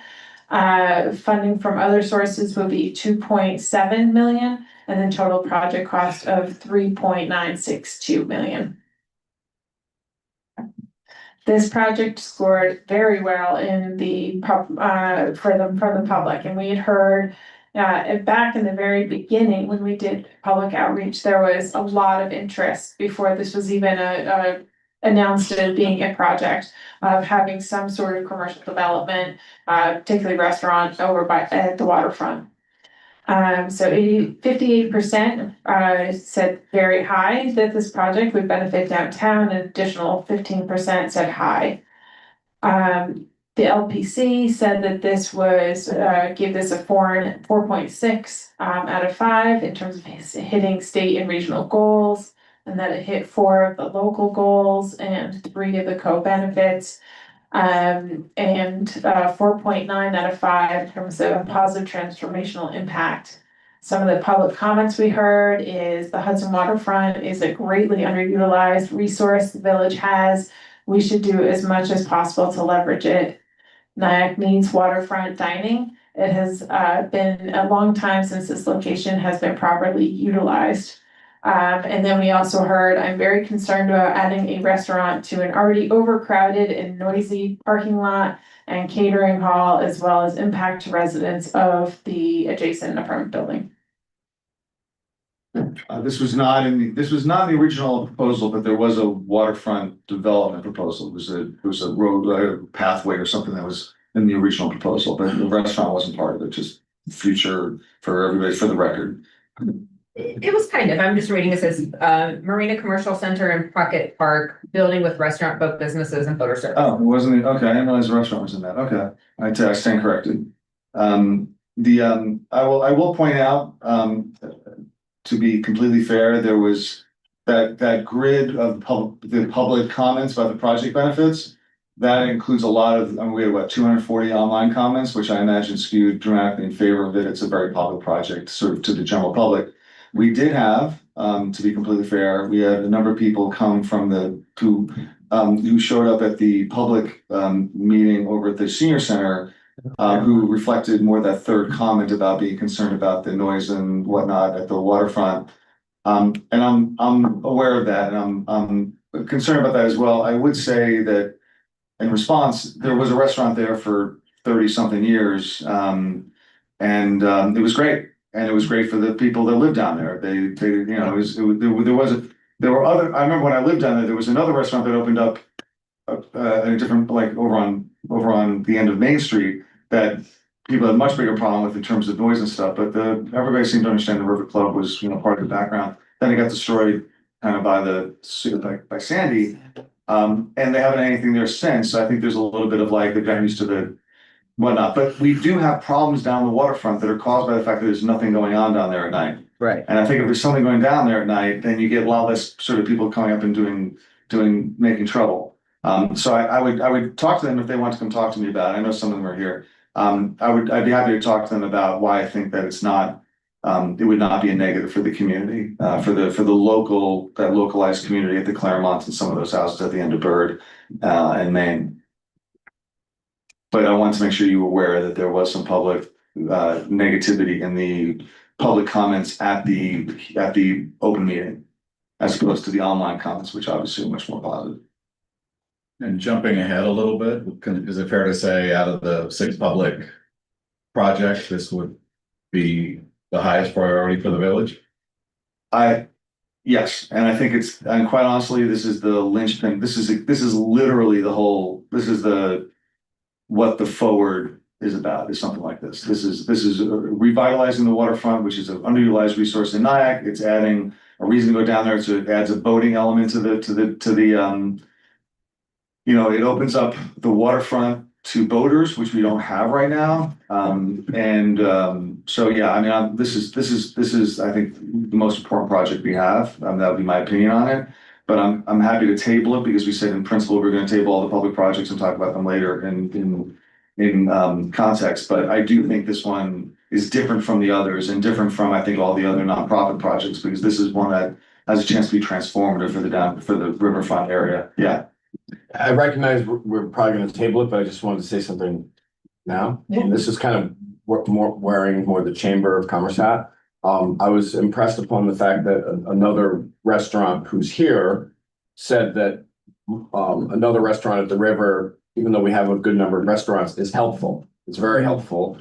I know that personally, it feels like you will find places along the river that have a riverfront restaurant and go to them. It seems like it's a real trip generator. I know for a fact that we will travel far to go and sit in a restaurant where we could just come down the hill. So I think it's just an important function there. And I've written about Nyack and that sometimes it seems like we're a river village that has its back to the river. So having something facing the river, I think, is important for the local downtown, economic life.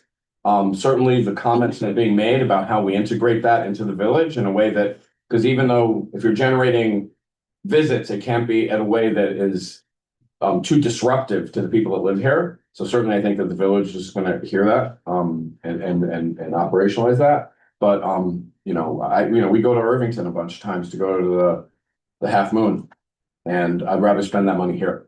Yeah.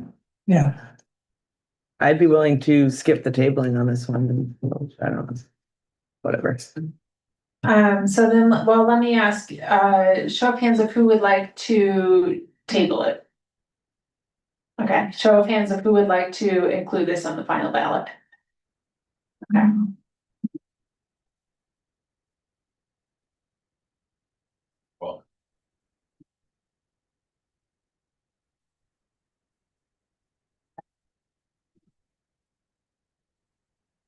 Next up, we have. I think in full disclosure, I was recently honored by the Nyack Center at their Legacy Gala. Oh my God. Humble brag. Oh, jeez. Oh, I was recently honored by that. It was brought up to me by somebody. I was asked this question as to whether I should accuse myself of this. Just keep your hand up as a vote. Just sit there. You're fine. Unless they're paying you, you're fine. Are you, Kim? Bill, if you were to accuse some other organizations that have honored you, there was no point to putting. Oh, yeah, right. Got paid in past hors d'oeuvres. Jason, sorry. It was well-deserved honor. Thank you. Well, they honored me too. Do I have to? They haven't honored me, but that's because they don't honor public officials, and that's the only reason, because otherwise I would absolutely be honored by the Nyack Center. They love me. They love me there. Actually. And Tomas. Tomas has been honored, okay. You've been honored. Oh, see, we don't have a voting quorum if we. All who have been honored. So what do the rest of us have to do to be honored? Pass this next thing. Yeah. Let's just go. Let's hear the thing. Yeah. Let's hear it. Elliot he is recusing himself because he has promoted events there before. You know, he did that with the Angels. We all do that. I know. Elliot, stop it. We all rent the Nyack Center and promote voting there. All right. And are you still gonna do that there? Come sit down. Susan says yes. You tell me. He does, he rents. I mean, I Yeah, they go to do, the Angel. I do have had events there too. And I'll also have events at. I would say if there is a financial relationship. Mine are all benefits. All right, there we go. Self-serving. Alright.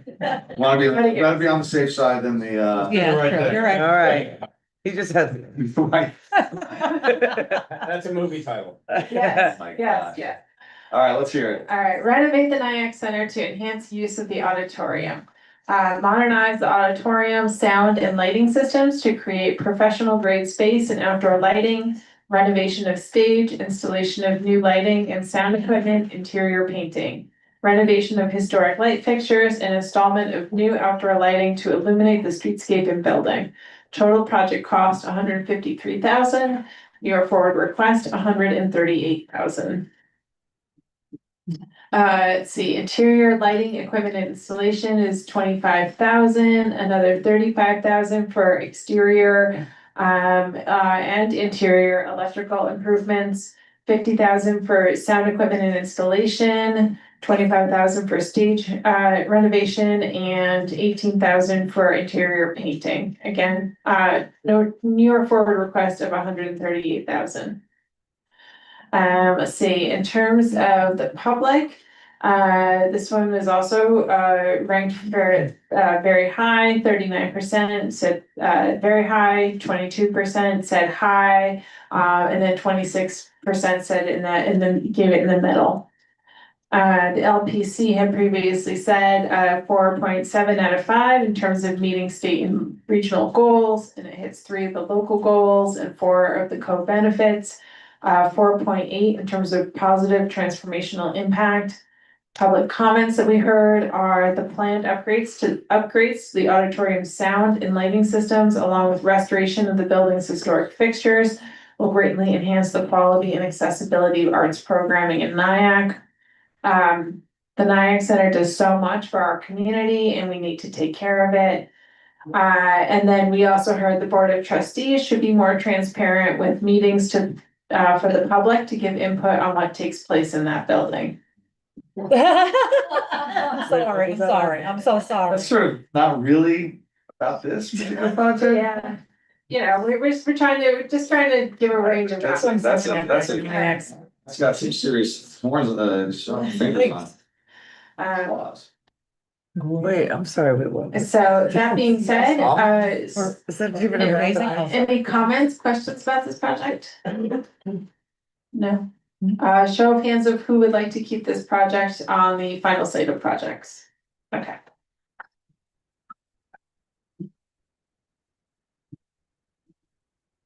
Oh, yeah. Okay, Elliot, you can come back in.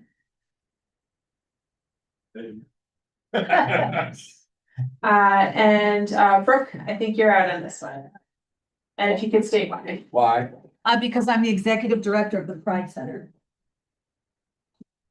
And otherwise I'll have to raise that money from everyone in the city.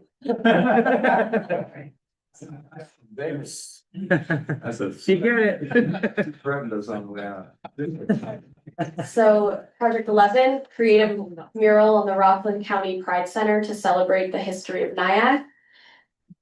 Project description, a painted 3,960 square foot mural on 3 sides of the existing Pride Center building will include design development with community input, 1 to 2 community paint days, murals celebrating the history of the LGBTQ plus and Nyack communities, dedicated to LGBTQ plus elders of Nyack, a companion documentary, zine, or web gallery documentation. So the total project cost is $90,000. Total year forward request is $81,000. This is the project budget, $44,000 for artist team fee, 10,000 for collaborative design development, 10,000 for paint supplies, 19,000 for equipment rentals, and 7,000 for insurance and permits. Again, the total New York Forward request is 81,000. For project benefits, this had a 22% score, for high 24% at a 4 out of 5, and then 26% in the middle. For state and regional goals, this was a 4 out of 5, hits 3 of the local goals, and then was ranked at 4.3 out of 5 for positive and transformational impact. It hit several of the co-benefits. And then for public comments, we heard wonderful center, so appreciated by village and county, mural will only make it better. A lovely, worthwhile investment to showcase that Nyack is diverse and welcoming to all people. And then love the idea, but that's a very expensive mural, and I would like to see significant community involvement in the final design. So any questions, comments, thoughts? I have a comment from Jenna on this one.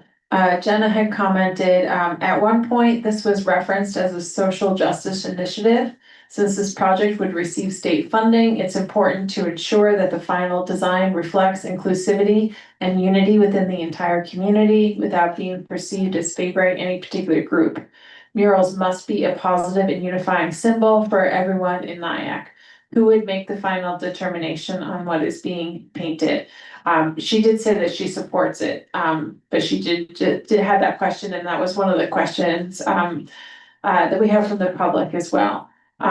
So I think it was mentioned at the last meeting that the village now has a board specifically for public art. So any of these projects, so any of the mural projects, so there's this one, and later on we'll talk about the other mural project.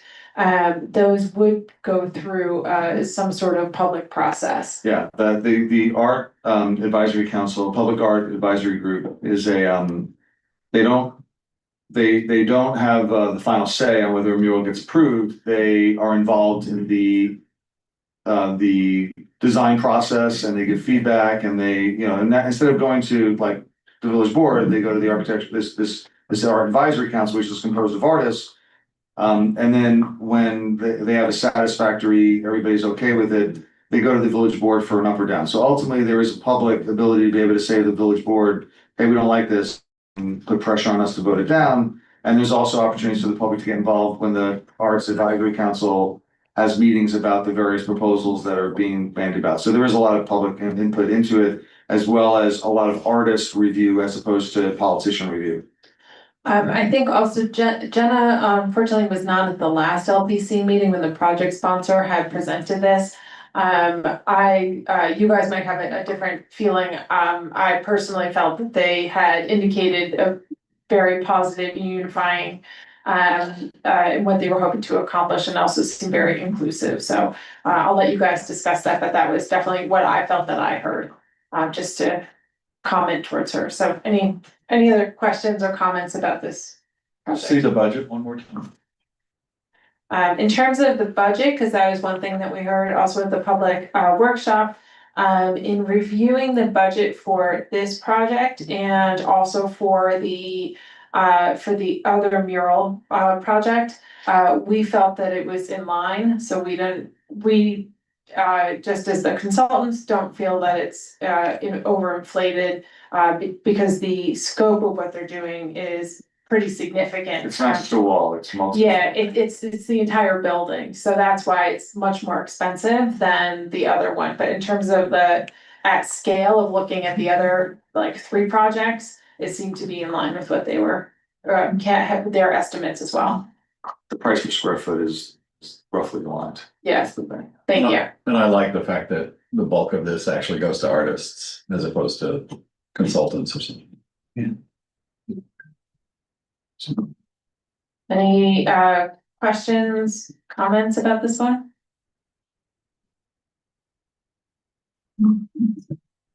Okay, so with a show of hands, who would like to keep this on the ballot? Okay, Oh, Jenna, Susan's got it. Wait for it.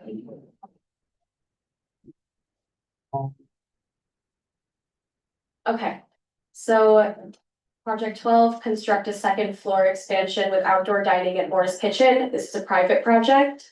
So this is a second floor expansion. Sorry, I'm getting a message. A second floor expansion of existing restaurant. 1,200 square foot dining space, including a 10-seat bar and 7 to 8 new tables with 4 bathrooms. And then a 1,600 square foot outdoor terrace with wood decking, 16 tables and lounge area. The total project cost is 1 million and the total New York Forward request is 673,000. So this is the project budget. 50,000 goes to roof structural improvements, 450,000 to second floor build out, 160,000 to second floor terrace build out. Around 250,000 for furniture, fixtures, lighting and plumbing, and then 125,000 for architecture, engineering and permitting. And again, the New York Forward request is 673,000. So for project benefits downtown, the public ranked this at providing a relatively low benefit to downtown, with 36% of the public ranking it at 1, 16% at 2, and 22% in the middle at 4. This is a 3 out of 5 for state and regional goals. It hits one of the local goals. A 3.5 out of 5 for positive transformational impact, and hits 3 of the co-benefits. For public comments, we heard not sure public money should be spent on a private for-profit business as much as it would be nice to have the amenities.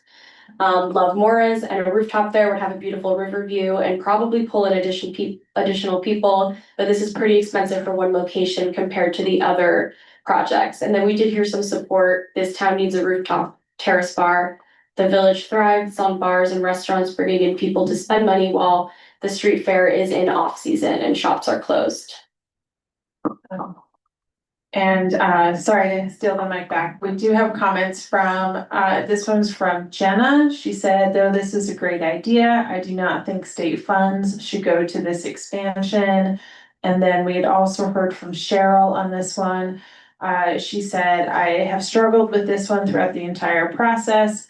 I think I would feel more positively on this one if it were tied to other efforts throughout the village. And then, so I just wanted to make sure that those comments were out there for your consideration.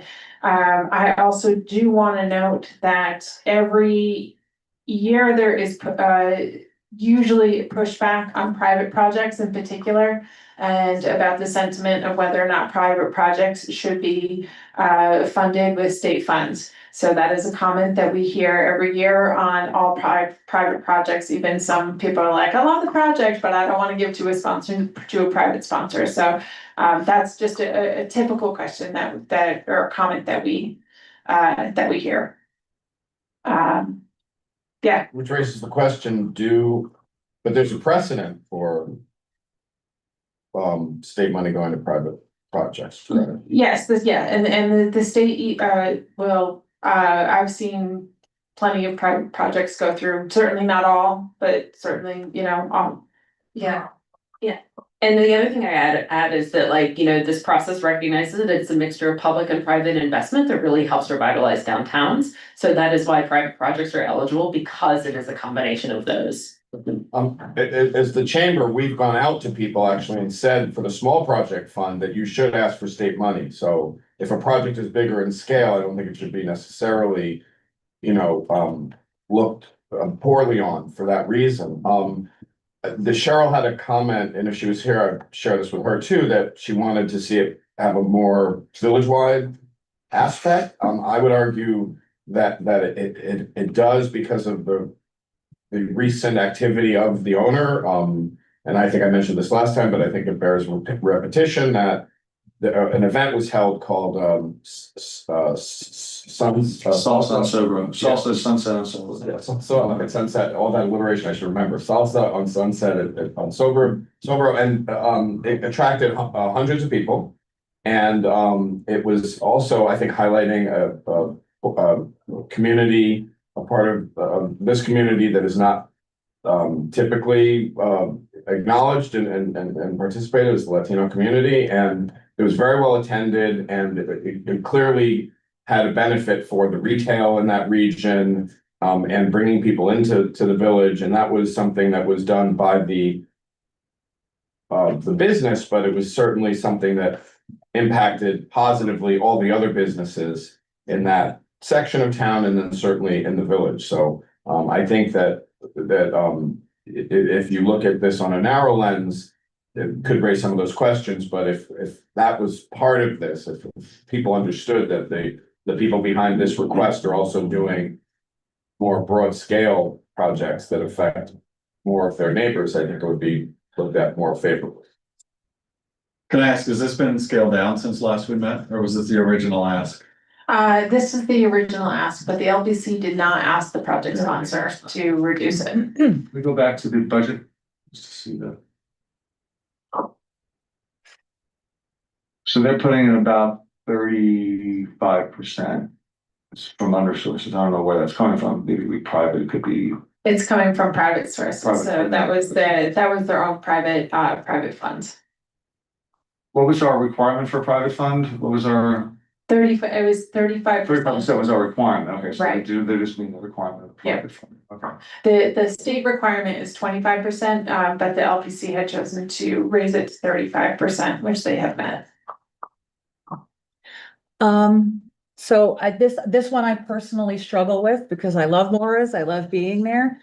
And at the same time, like everything we put forward, I don't know if this is the way to think about it. It's like, is it this or all of our nonprofits, if the state decides that? What will they decide at the end of it? And will we be okay with that decision?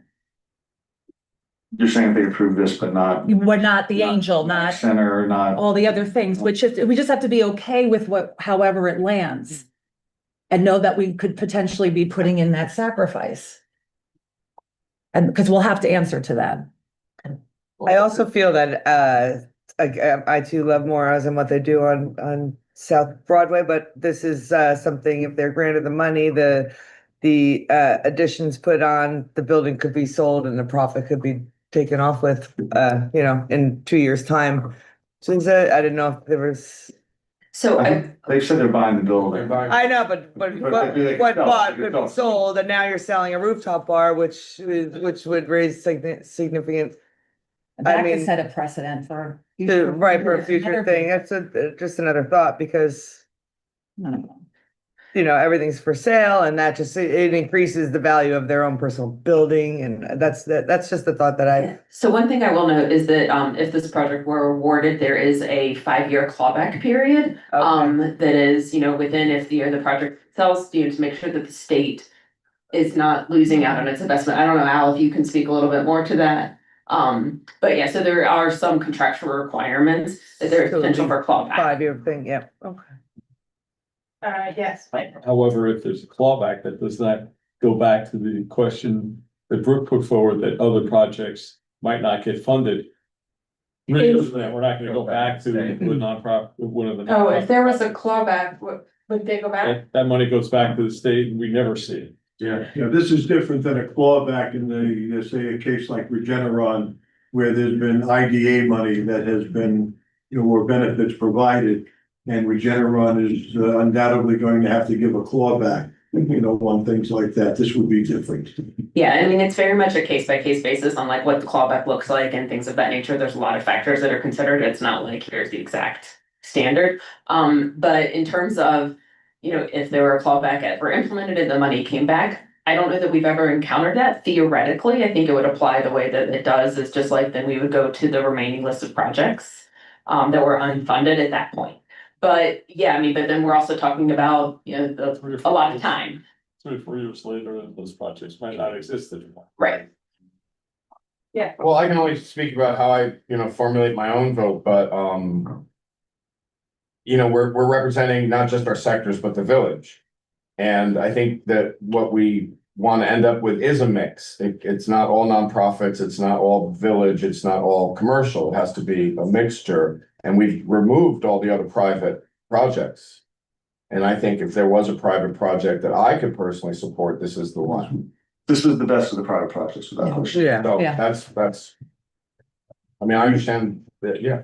I would also point out that I think that if it were to change hands, the building, I think the point is the improvement would still be retained. It would still have a rooftop restaurant there that would be probably maintained. It would be very unlikely for someone to knock it down. You disagree? Well, maybe. Maybe knock it down and do something else Well, with it? you don't know. Or it would be a demographic that's frowned upon in this village, like suppose Well, there's no demographic. 20-year-old drinkers and, you know, like. So, I mean, I just know from experience when I approached the board to have a liquor license at our place, that the big concern was even if we sold, even though our vision is what our vision is and their vision is what it is, and we all trust in their vision for sure, but it could always turn into, say, something else, which could be, which could present as a problematic rooftop bar as well, is a concern, is also. But if it's sold, the clawback comes into effect as well. And then we lose, No, well,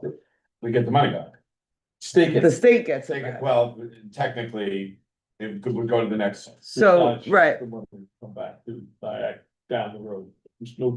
It would come back if it was turned down by the state in next spring, yes. If they decide not to fund this for whatever reason, then the money would go to another project, but not if there's a clawback years from now, yes. Yeah, 4 or 5 theoretically. years from now, and there's a clawback. Again, I don't think we've encountered that situation. If we have, I don't really know exactly how that works, but theoretically, I would imagine it works, but yeah, I mean, we just don't know at this point. But All there right. would be a clawback, I believe, in the event that they sold the building, because it would not be fulfilling what they got the money for. Prior to 5 years, I mean, before It's 5 years. 5 years, right? Oh, so the 5 years and 1 day.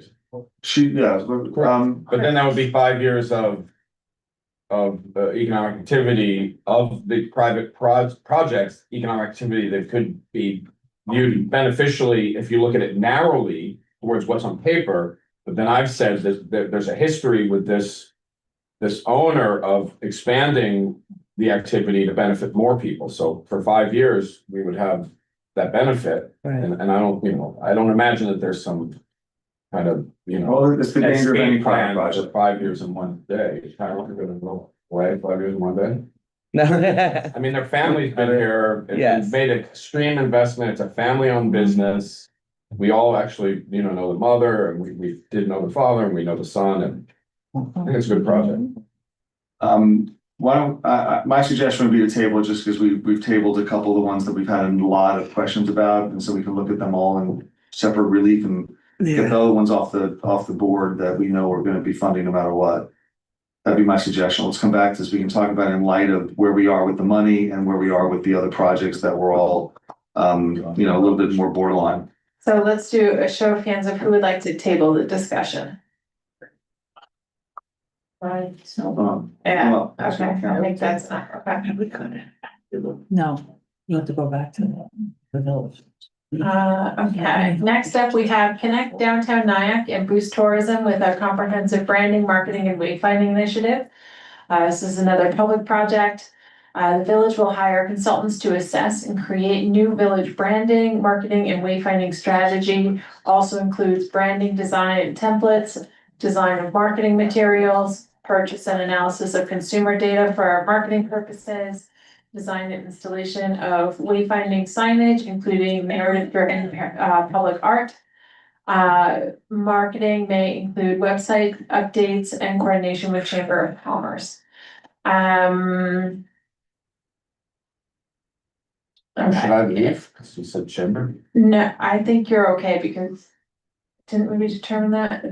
Yeah, I think you're okay on this one. And I think Brianna would be. I wasn't, yeah, should I? Yeah, because I think that, none of those components have been committed to, and I think that it's still Yeah. very kind of nebulous as to what the marketing will be. It is that. Yep. Total project cost is 500,000, New York Forward request 450,000. 50,000 would go towards brand development, 50,000 towards marketing. $130,000 would go towards wayfinding and public art design and placement strategy. And then $270,000 for signage, fabrication and installment. And again, for New York Forward request of $450,000. On this one, we had the project benefit. The public said 23% of the public said very high, 25% said high, and 27% said in the middle. We typically see much lower numbers actually for this because the public typically just doesn't understand what it is, which is totally fair. I get that. State and regional goals, LPC had given it a 4.6 out of 5. And said that it hit 3 of the local goals and 2 of the co-benefits. Positive transformational impact, 4.4 out of 5. And then the public comments we heard was, we need more and better signage. Wayfinding signage, signs are helpful, but a full branding effort is not likely necessary. And then interest in a public art map.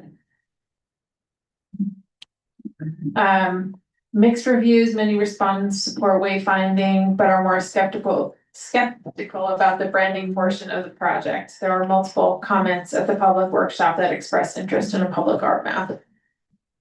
I would say just that the branding is important just so that way your signage is cohesive, but that's me. This is something that has been basic to all the DRIs. Yeah. When we go forward. And I think it would be a mistake not to include it. I think the state might question them. Any comments? I think I know we're gonna table this one, but any questions or comments about this one? I would, I've looked at every successful DRI that in the last 5 years when we were prepping this up. And all the grants have an element of wayfinding and market, because they say, look, you're doing a kind of a rebranding of the municipality for purposes of getting it out there. So, you know, this is, it's a public, but it's really about really marketing the village for tourism and everything like that. So it's a little bit different from kind of some of the lights and stuff like that. But we can table and talk about it in contract with the, in concert with the lights and with the wayfind, with the gateway and stuff, right? Let me ask first, Wants to put it forward? yeah, I think maybe put this one forward. Show of hands of who would like. Can I just ask one more question first? Yeah. It's the same one I keep asking. Was it scaled down at all since the last time we talked? Oh, No, it's the same. We actually folded other projects into it, which is what I have then a question about is how can we made this saying, hey, for both some projects to come in, Right. how do we guarantee, regardless of who is in authority, if the state picks it, that those 2 other projects we wanted to fold into this will happen? Nothing can guarantee it. Okay. It'll be the same thing. It'll be the same sort of like interpersonal relationships and pressures that we go with anything. You know, what do we want to spend the money on for rebranding? What do we spend the money on for wayfinding? Totally. Where's it gonna come? But that would require obviously having this funded in the first place. Yeah. I think Al's point is well taken, that it would look weird if we didn't have this in effect. The same thing with, we didn't have, and the next one is a small project fund. If we didn't have a small project fund, people would be like, Well, we're gonna actually save that one towards the last. oh, okay. Yeah. Well, we're at the last. No, we have one more. We have one more. Sorry. And there's a reason in particular, I wanna save that one for the last, so. But for this one, just given some of the comments, and if you don't vote yes to include it, we can also vote to table it. So don't think that if you're not voting yes, that it's a no. So I'll just throw that out there. Show of hands of who would like to include this on the final ballot. Okay.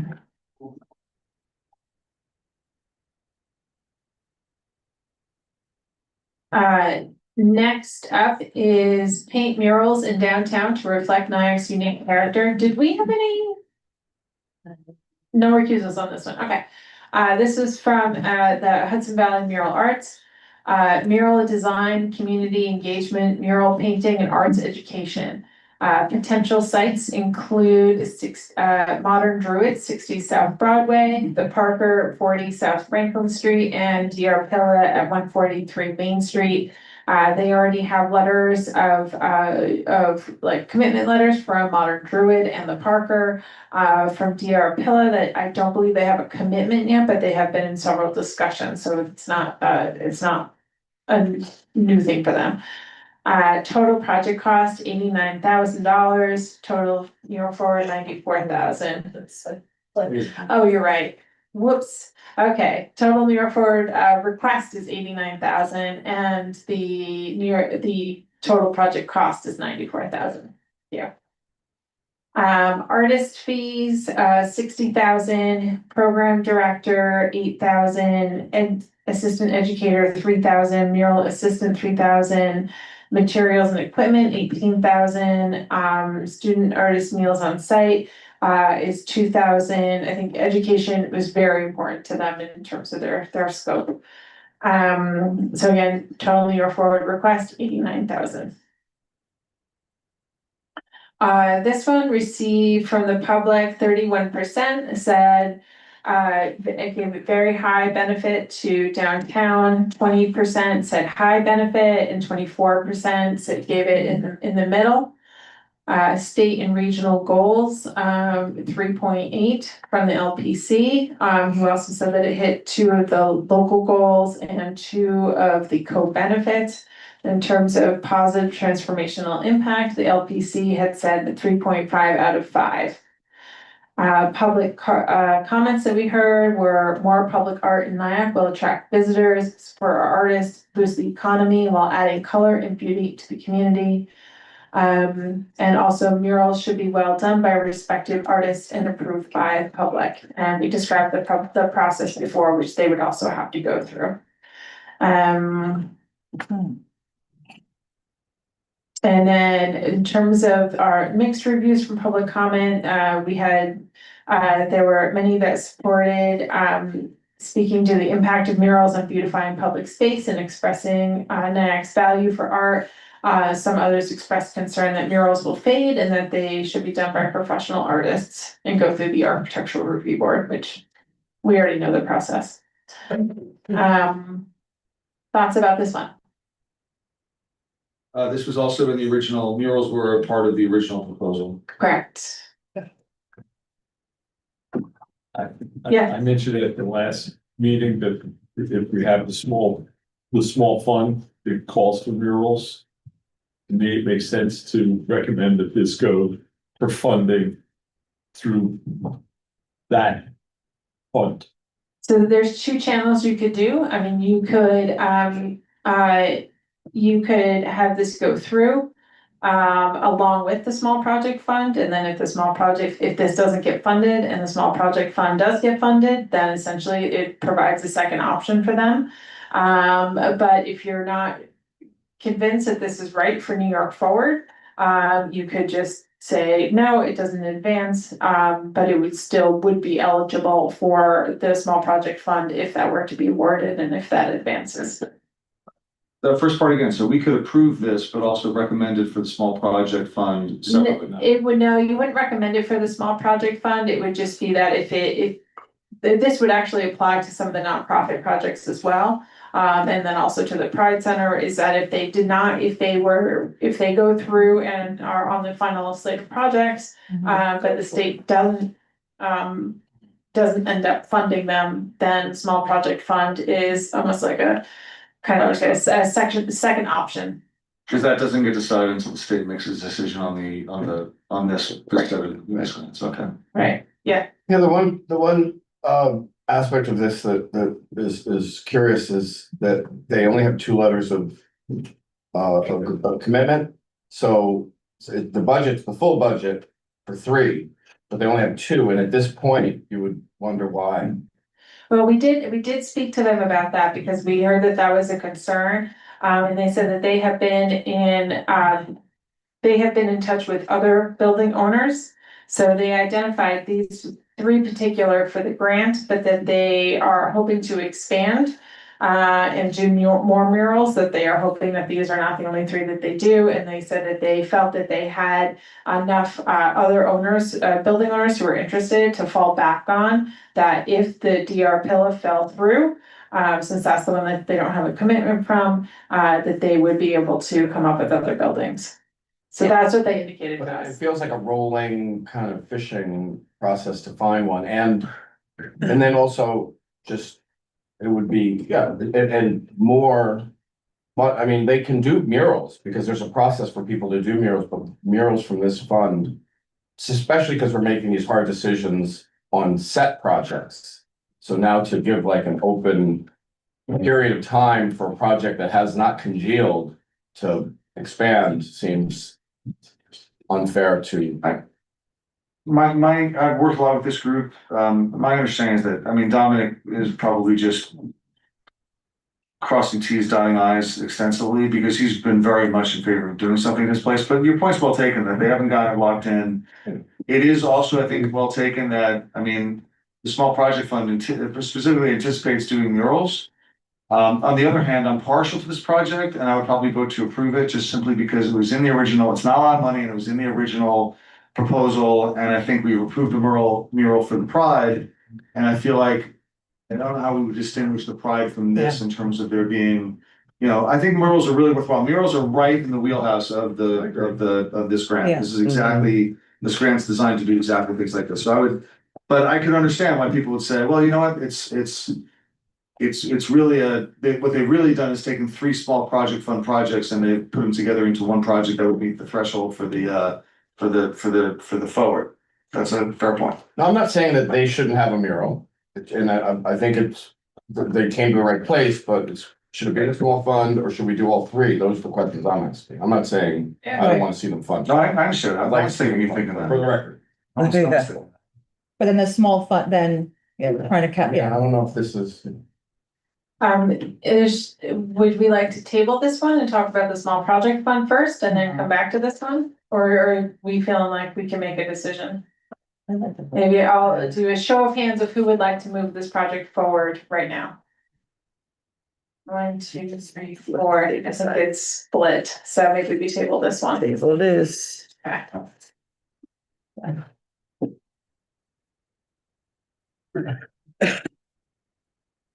And that's why I wanted to save the small project fund for last, is just that kind of recognition that it is a little bit of a catch-all. Oh, right, I have to do first.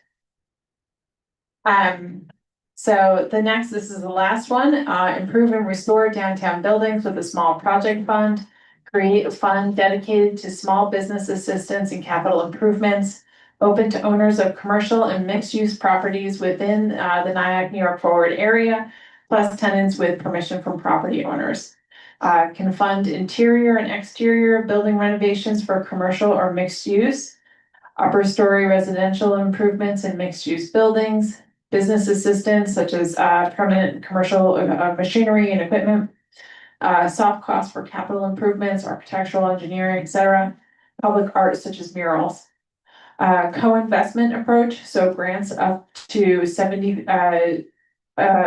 about approximately 75,000, can sometimes be up to 100,000.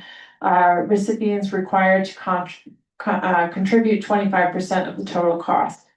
To date, the village has received 15 small project fund interest forms, and as we heard from Bill, there's another one that's likely coming, totaling $820,000 in project costs, with small project fund request of $604,000. The total project cost is $367,500, and the New York Forward request is $300,000. So the interesting thing about this one is that typically New York Forward communities, because New York Forward communities are smaller, the typical request is up to 300,000. However, in special exceptions, if there is overwhelming demand, they are permitted by the state to increase their New York Forward request up to $600,000. So that is an option to consider. if you want to increase. It also, as we kind of talked about, is a little bit of a cushion for some of the nonprofit projects if they don't ultimately get funded by the state. In terms of, Whatever amount it is, it counts against the 4.5 million. Yeah. It's correct. So the letters of interest are collected just because the state, I think in the early infancy, it was a lesson learned, where, you know, everybody said, yes, I want this, but in some communities, there's not a demand for it, but in other communities, there is a demand. So there's a very high demand for it here from what we've seen. And we had sent the letters of interest that we received to HCR, who is the state entity that would manage those contracts, and they said that from what they saw that they were eligible. In terms of project costs, construction, 270,000 would come from New York Forward, 67,500 would be the 25% private match. 30,000 would go towards grant administration, which is a requirement of the of the small project fund. In terms of the public, 35% said this would be very high benefit to downtown, 23% said high, and 27% gave it in the middle. The LPC had previously said 4.9 out of 5 that it meets the state and regional goal. Local group goals, it hits 1, 2, 3, 4, 5, 6 of them. Positive transformational impact, the LPC hits 44.8% and hits 5 of the co-benefits. For public comments, we heard as a fund that other businesses could use. This is a great share the wealth project. Helping current downtown businesses and building owners is the best way to use these funds. But we also heard building owners should support their own renovations, that should not be a responsibility of the village. Like the wayfinding and marketing, this is a small project fund is in a project like this, it would be pretty routine to have one, very unusual not to have them. And I think the question is more, we want to, given the amount of interest, I mean, we're unusual because we're a small village, but we have disproportionate amount of downtown retail space and downtown walking space and whatnot. So, a lot of small villages might have, like, for example, would Piermont be able to generate 400,000? I love Piermont, I'm not dissing Piermont. I'm saying, but Piermont, because of its size of its downtown, would have enough buildings that would want to get improvement that would justify $300,000 or $400,000. It might not, certainly not more than $400,000 because they don't have not enough space of their downtown to be able to justify. We do, so we could increase it. We could increase it up to, or we could at least put it to table to increase it and look at all the things that we've tabled and see where we want to move the money.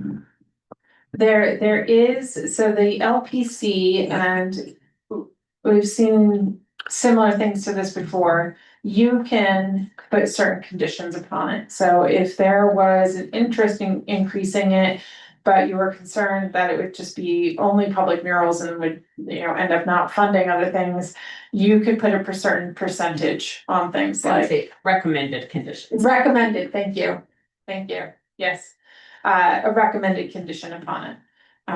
We have seen other communities that have recommended conditions before about what should be funded and why, like what should be prioritized within the small project fund if it moves forward. And the final decision who gets any funding is by a different committee, which still has to be set up. Right? Yeah.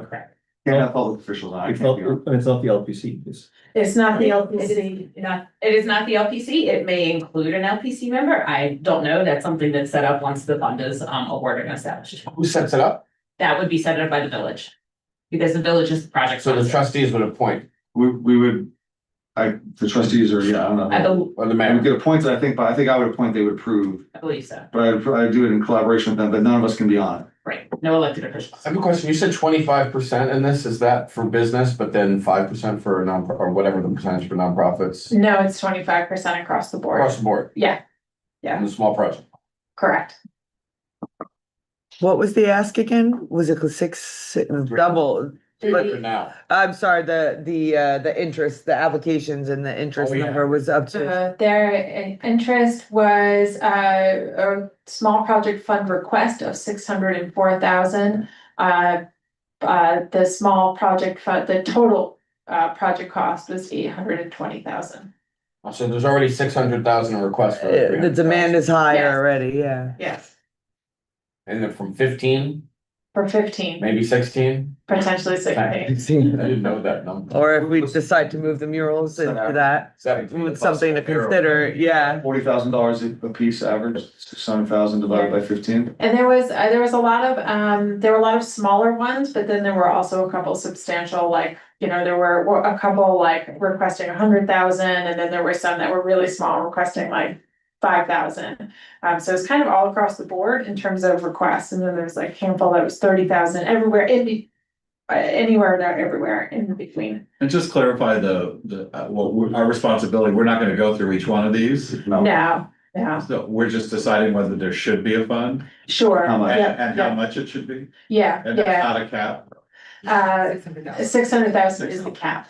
And the That's cap how for much we But we don't have to pull the 300 from somewhere else. But a 75,000 cap on individual projects, small projects, right? Generally, those are the general guidelines. I think Right. it's always depending on the scale of the project and so forth. So the committee would decide that after. That's the fact. decided after the. And to ask, Bill just asked the question of whether or not if you were to add 300,000 to this, would you have to pull from somewhere else? No, you wouldn't, because you're currently the New York Forward total is at 7.1 million. So if you were to add 300,000, you would be at 7.4, well within the guidelines of $6 to $8 million. Assuming you kept all the other projects. But we'd still be giving the state $3 million of leeway. Leeway. choices. Does the state typically always wave that through the small person, that whatever amount is, or do they cut that? I have seen them cut it. Sometimes I think like this is where the letters of interest really come into play increasingly, of like showing that there is plenty of demand. Because you can submit a letter of interest, going through the whole process is a different thing, so they want to see that there's excess demand. So yeah, I mean, this could be one where like those circumstances could result in a reduction. In terms of what we heard from the letters of interest, we saw most of it was facade improvements, especially to storefronts. So replacing windows and doors, and other things within their storefront areas. Some were looking to do more substantial renovation to the front, like either like taking out a vestibule or something, or adding one or something like that. We also heard, I think 1 or 2 other murals. So kind of heard a lot of everything. Some awnings, so some people for exterior lighting, that kind of thing. Can I suggest because we don't know, we can't really know right now whether we want to add money to that thing. I think we should table it to talk about in the context of the remaining projects and what we're gonna allocate to them. How many have we tabled? I'll say right now, table 6. All of them. Table 6. Too bad. 6 out of how many do we have? 1, 2, Out of 15. We tabled 6 out of 15. If we had this, it'd be 7 out of 15. But this one's really being tabled we're not tabling whether to approve it or not. We're tabling it to say, should we increase it or not? Because I think we have to have a small project fund. There's a lot of interest in it. It's a pretty much of an expected part of the result. So, show of hands of who wants to table it. Okay. I think that's so we'll table it. So this is what I'm going to suggest. I'm going to suggest because, we do want to have, again, just to show on the slide, the next one, which is, just showing you the full list and that we're at the 7.113 million. We do want to have a public comment period. I'm going to suggest that we do a public comment period and then that we take a 5-minute break. Because I think everybody needs a break, and then we'll come back and then we'll do the table discussions and then we'll do the final ballot. And you remind me. We are at, Do the 3-hour session. we are currently at, we are currently at $4.4 million that you have approved to move forward. So of the projects that you have approved to move forward so far, we're at 4.4 million. And it was 4.1? Start anew. that we could be at? You could be, if you approved all of them, it would be 7.1. What No, if no, we, no, but they could cut. What's the figure that They'll they cut can't before. cut? They'll The cut. state would cut to 4.5. So if we said 4.5, they just, No, we have to send 6. We can't, we have to cut it lower, lowest we can cut is to 6. And We will not be leaving this room if you all go below 6 million. You will literally trap. We have to give them, we have to give them leeway. We have to give them some discretion. Marisol's birthday. All right, let's take, we want to say 5 minutes and then we'll come back with public comment and then we'll go through the remaining projects. Well, why don't we do the public comment first, just because I know they've been waiting very patiently, and I want to be respectful of their time. So let's do our public comment and then we'll take a little break, I promise. Just a reminder, you might be coming on your meters, so just. Oh, thank you, yeah. I hope everybody agrees, but great job, Joe. Yeah. Thank you.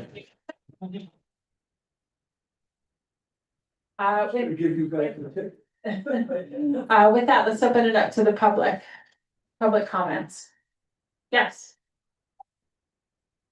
My name is Winston Perry. Don't think this is on. My name is Winston Perry. I'm speaking for the John Green House. I'd just like to clarify the question of the possibility of reducing our project size to help get the overall total within the desired limit. Is it possible to put our budget up? Yes, 1 second.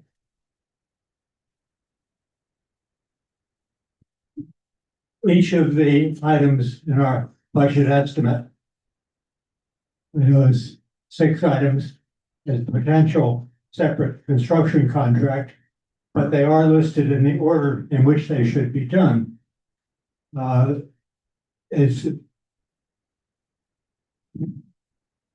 If we, for example, find other funding for the architect's services, so take out the first item.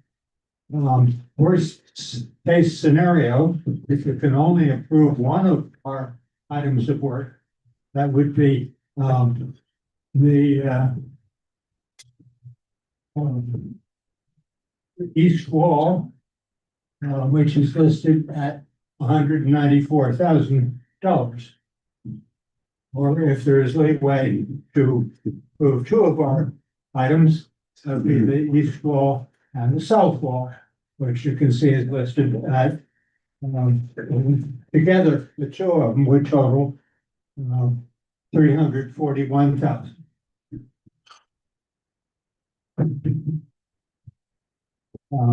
The John Green House is practically all we have left from the early beginnings of Nyack. It has exciting stories to sell. Large fortunes were made. Critical events in the development of the Nyack business district took place there. And it will add significantly to the richness of the Nyack experience for both residents and for tourists. Thank you for your time. I just wanted to explain that we would be open to selecting items from the top down on our budget. Thank you very much. You would. Do we have any other public comments? Yeah. Hi, nice Tyrone from the Moore's Kitchen Project. I just wanted to say that I know I spent a lot of comments with private, I understand. We've been a part of this community for coming on 15 years now. My mom and dad, we also tried to bring back a sports bar in Niagara, Henry. That didn't work out. We have Pine Man and Valley Cottage, very much part of this community. I'm a board member of the Nyack Tourism, Nyack Chamber of Commerce. And look, whatever, my intention was never to take away from any of the public or arts projects in the town. It's really just to bring more people into town. I did want to point out that the project is to bring 400, 500 plus people a week to town. triple the size of our labor and provide some jobs. So, and any projects we've done in the tourism or the chamber board, even if it was on Main Street, I always try to, whatever project it was, I know the whole goal always was to bring people to Nyack. So that was the point of my project, and I appreciate you guys considering this. Thank you. Thank you. Any other members of the thoughts? Yes. I think it was. My name is Debbie Kiten. I want to say that you've done an amazing job first, even getting it to this point. I did want to just speak a little bit about the gateway. It always is one of those areas when you come in that does not do justice to what the village is. And I think I would like to express, if you are going to prioritize the lighting, that perhaps with all of our talented artists, that at least the underneath could be painted boldly with the columns and those kinds of things, because I know you have a hard thing to try and balance all of this out. Like I look at the bridge crossing and that little main entrance there of what it makes it like when you're going through and what that experience is something that I think could possibly be done there that wouldn't require a lot of money. Pardon me? About the bike path. Like Yeah. a bike Yeah. path. Bike path, yeah, that's been remodeled. If we painted the underneath there and the pillars and did some of the sidewalks and stuff that's at a much cheaper price, I do think it would be a way to make it more welcoming. It would make it more artsy. But that really is a very tacky kind of introduction to our community. Thank you. Thank you very much. Thank Yes, another comment in the back.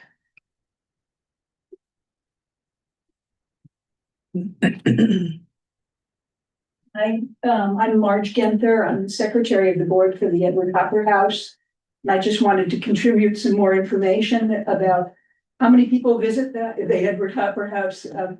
Last fiscal year, we had 10,000 visitors. Year to date, we've got about 8,500. We're open 260 days a year. Okay. Our visitors came from 27 countries and 37 states, with New York being the primary one. Our very popular Jazz in the Garden series in the summer brings in about 1,500 people who are counted in this number. But those are people who are coming to Piermont, not to Piermont, to Nyack, and buying dinner and shopping and doing things while they're here. I just want to make sure that's reflected in the record, because that comment about how we don't have many visitors is clearly contributed by somebody who's not interested in art history. But a lot of the world is, so. Yeah. Thanks. Thank you. Well said. Yeah. Any other comments from the public? Yes.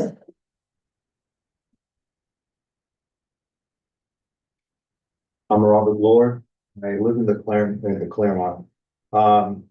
I just wanted to say that it does seem that your committee has a lot of interest in restoring the waterfront, and the idea of a restaurant down there, personally, I think is a very good idea.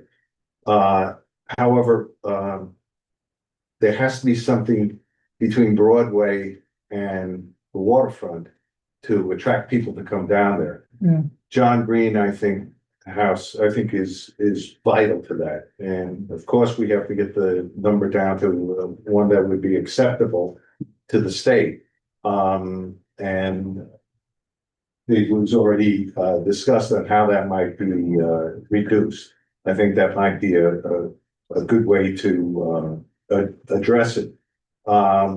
The lighting on Broadway is really, in my opinion, a great way to expand beyond Main Street what Nyack is. We have to look at the whole of our property, and the gateway is, again, another one. I don't envy the decisions that you all have to make. I know that this is really difficult, but just as a 40-year resident of Rockland County, 4 years in Nyack, when I lived in Pearl River, this was the place my wife and I always wanted to go. There were times when we were a little nervous about coming here. If we don't address the enforcement of village ordinances, I'm afraid this whole project that we're looking to do to improve could fall down around our feet, and it is something that has to be addressed, in particular with some of the things that we're talking about with the waterfront. I've seen other neighborhoods, having grown up in Coney Island before Fred Trump got his hands on it. It can go either way. I just hope you look at the breadth and scope of everything that's going on, even just beyond this one project. This is our history. We have a mural at the top of Bird Street that shows that, and the artist, Elliot, his painting of that mural is in the library. If you haven't seen it, I really urge you to do it. If there's anything we can do as a town, and I know I'm going outside the lines, if there's anything we can do as a town to get that mural off the ground, it would be helpful. If it can be incorporated here, that's great. If it cannot, but that's our history. That is our history, and we really should accentuate what we have. History in Nyack is very rich and should be preserved. Thank you. Thank you very much. Any other public comments? No? Okay, thank you. I just want to acknowledge again the public. So many of you that have been coming to all of our meetings.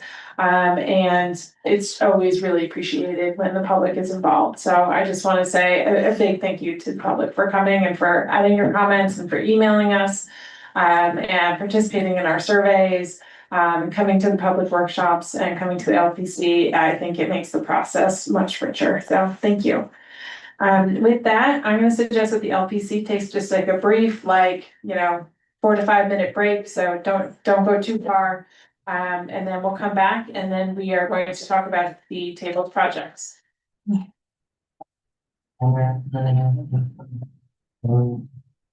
Hey, Bill. Like getting called to the bench. So is some of them too. Yeah.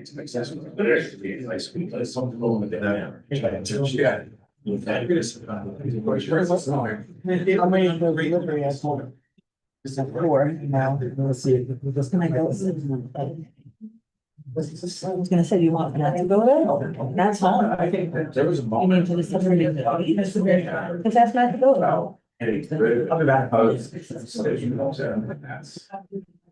The service of the slave.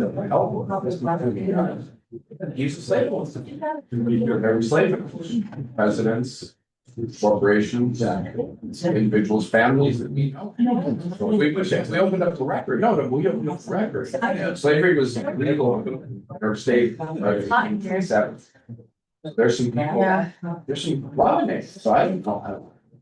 That's somebody else. If somebody wants to raise that issue, of course, I'm now an issue. It's just curious, like. Fathers. That's it. Like, you know what? Some inheritance things. Wait. Yeah, and there's a calm. It's good to say something. It's gonna American name calm. Calm thing. So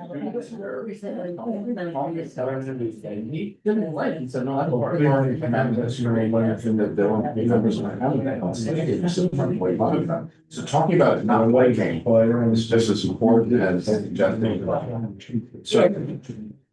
Fully. John Green, But I hear that. It's really. The mouse one. There might be. Yeah. In the census, there's 1820 census. And I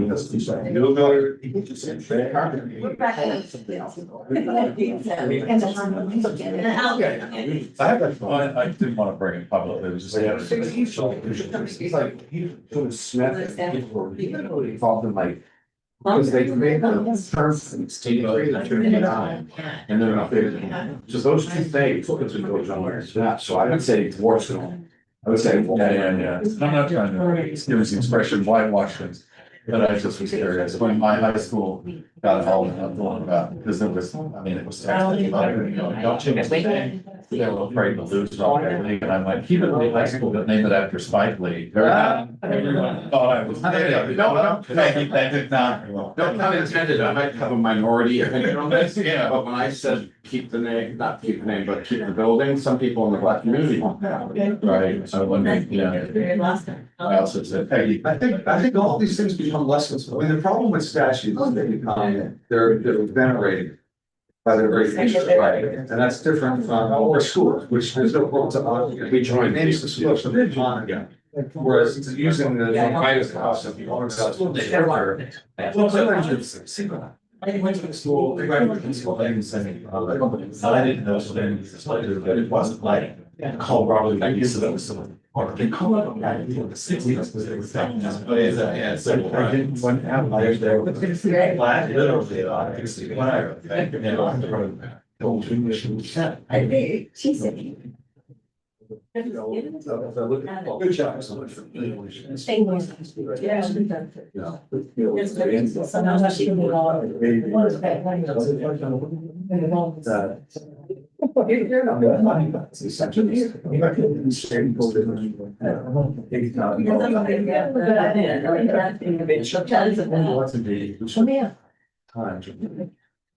Trying to figure that out. Well, that's not just people who don't, identify projects as. Lunch?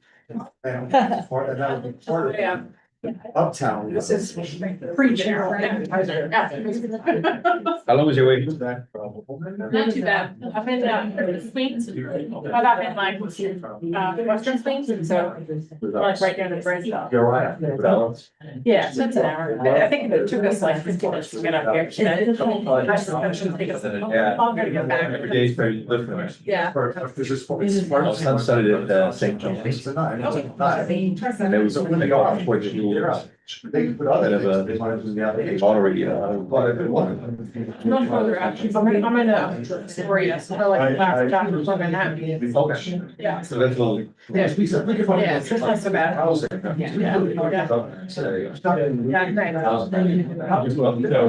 Let's do it. Yeah, and then, I went I always like the diversity. Great job.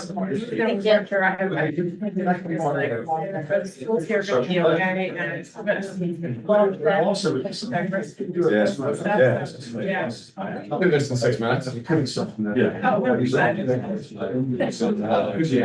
Just leave it all. There's not gonna be any.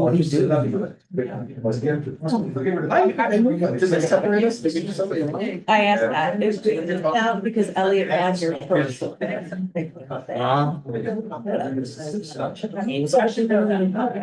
big one is 4 million, the other one is 5 million. Yeah, yeah, they're both. Yeah. That's what I was asking. Yep. So I can take it. Well, I mean, what I'm saying is. Yeah. Right.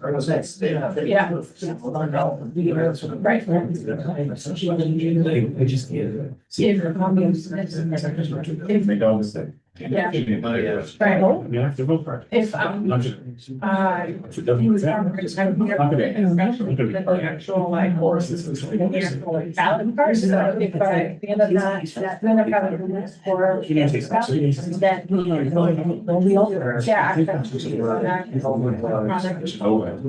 Yeah. All right. You know how to find it. When you have Alan, are you sitting up there, when you have the gavel, when you're in office? I'm never gonna do Yeah. that. I would never do that. You crazy? You get nominated. This is disgusting. Yeah, no, I run away. Oh, yes, come on, Bill. Bill? Yeah, that happened to you. I didn't see you for years. That happened to me. That happened to me. You'll see. 2 years. You wouldn't It was see 2 me years. again, Bill. You wouldn't see me. I was hiding in plain sight like that. What, so I get it. So what you're asking is exactly what you were.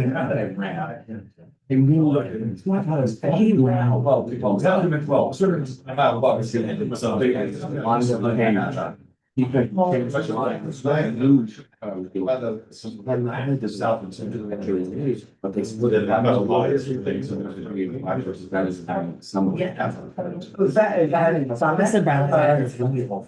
There's still more a way as so those things. Yeah. Some. No. Heather lost a little bill, and nobody told me. It's a meeting, nobody's going to say.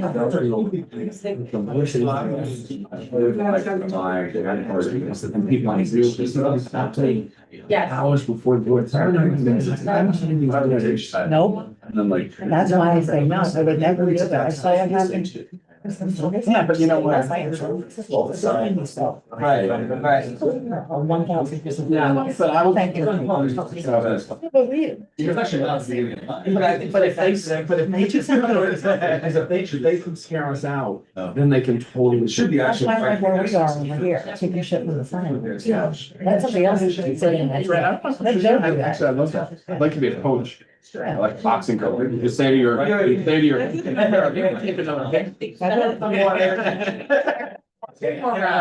little shoulder rub. I was actually asking this. I said we did. How you doing, Len? Well, if. I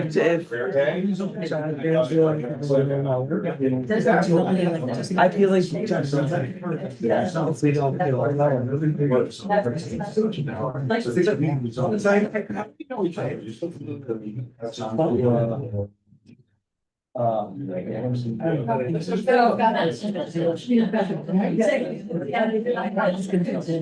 Wow, okay, so I see you when I some back. Yeah, no. So where do you like it?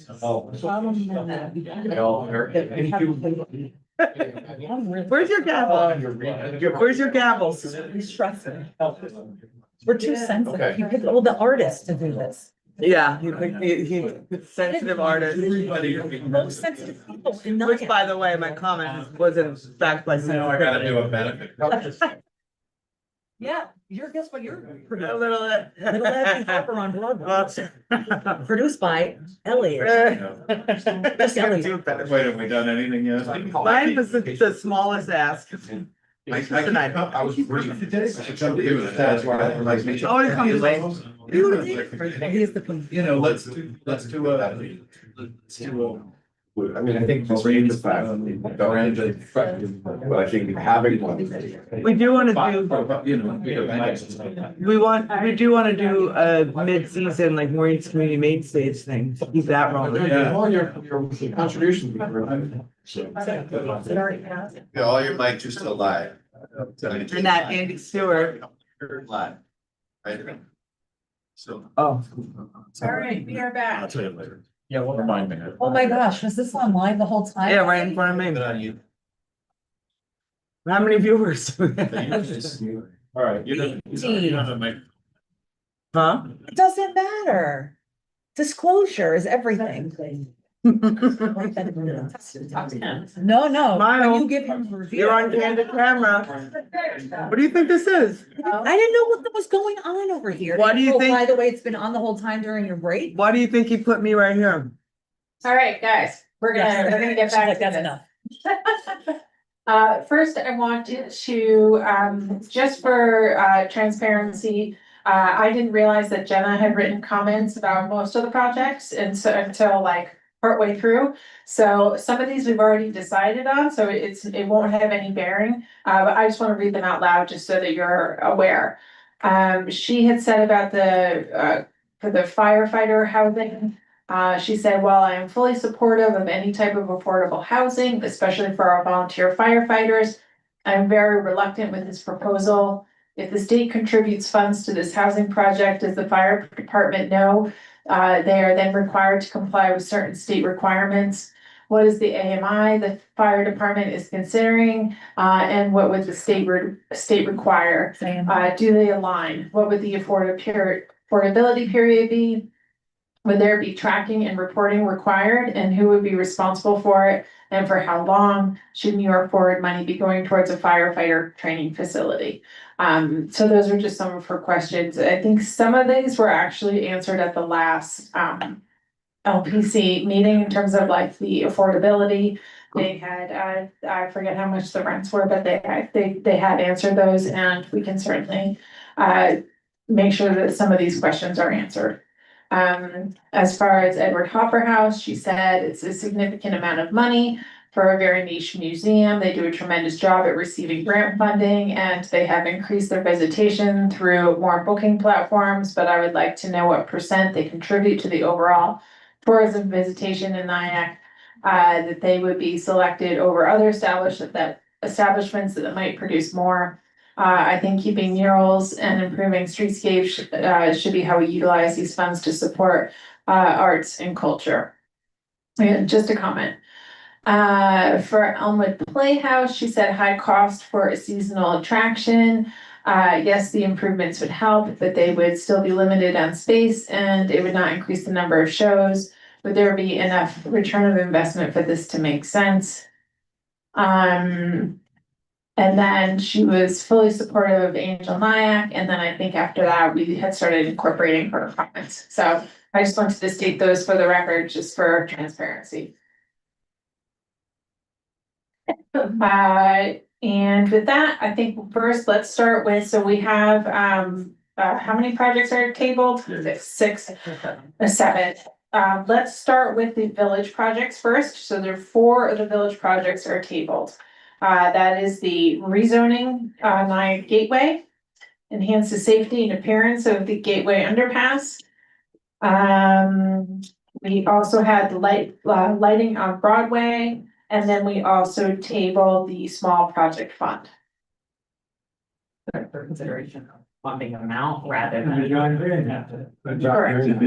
Green? Right, that's gonna come next. I think let's focus just on because there was kind of an interest in the LPC of kind of looking at the public projects and all together. So let's do those first, and then we'll do John Greenhouse, and then we'll do the restaurant. Work and the murals. I think that was also tabled. I have a suggestion I would throw out there to kind of get us to a point where we might have resolution. Is looking at the public projects. So you said start with the public projects that we put aside. We put aside 7 total, 4 of them were public. I talked to Andy about it at the break, and it's something we've been talking about all the way through, is that the original intent of the Gateway project was really very ambitious. And it was what the woman came up to speak about, was we really had in mind what was done on the sub, the Cuomo Bridge, the Tappan Zee Bridge, whatever. But that mural, and have a mural there, and then have lighting there, and have the lighting be really exciting, and have the lighting change, depending on the day, and having all this fun stuff. All of which was shot down completely by the Thruway Authority. So like what we're left with on the Gateway project is a bunch of infrastructure projects that we could definitely fund in other ways. We could either put aside money in our own budget for it, or we could, if we do the rezoning project of the $180,000 rezoning project, where we look at rezoning the whole thing, that might lead to private investment in the area, which could accomplish what we want to accomplish with the Gateway. Like, in other words, the Gateway project had the opportunity originally with the original intent, where you saw the pictures of sort of what we were intending to do. It was going to really transform it. Now we're just putting some lipstick on it. We're not really making enough of a change that I think warrants including in here. I would rather get the 180 start the process of really looking at a wholesale rezoning of the area to bring in private investment into more mixed use zoning and whatnot in that area, and then take it from there. And in the meantime, we could fix the sidewalks. That's within our capabilities of assigning some of our infrastructure money that we have every year and putting some of those things on the projects. We can ham and egg it to get some of that stuff done. So my suggestion would, from our starting point at 7.1, would be eliminate the $338,000 on the gateway. That'd be my suggestion, and we can vote on that, but I'll tell you can I tell the whole kind of holistic kind of approach here I would take? Is I would get rid of that. That gets us down to what, 7.1 minus 338? Whatever, someone do the math on that, because the other thing I would suggest would be, and I have this kind of added up together, is that the people at John Green have come up to talk about how if we just completed the walls, which would be was either east or west or in the south wall, that the rest of the project, there's some others, chimneys and other things they have to do, but there is something, I think, completed, there's a completion feeling of getting the walls done, to getting the house built, and then the rest of it is sort of infrastructure improvements into the house. So we could cut 280 out of that. They said they needed 341 for the two walls. Is that right? 341 for the two? 341 for the two walls, which is 280 off their request, I believe. I may have been, it may be 282 or something. I may be rounding up. If you take those two cuts of around 280 and around 338, you end up with about 620 of cuts. 338 and 280 is 620.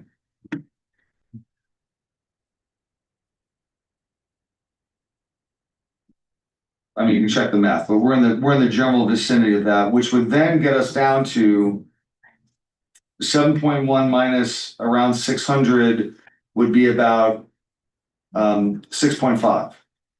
I would then suggest, because of the amount of interest, adding maybe 100 to 200,000 to the small project fund, and that would get us to like 6.7. And then I would then say, all right, at 6.7 we can do all the other public projects that we talked about. We're taking away the gateway, so we take the lighting, the small project fund. The small project fund's a public project, but whatever. And then the rezoning, leave those in.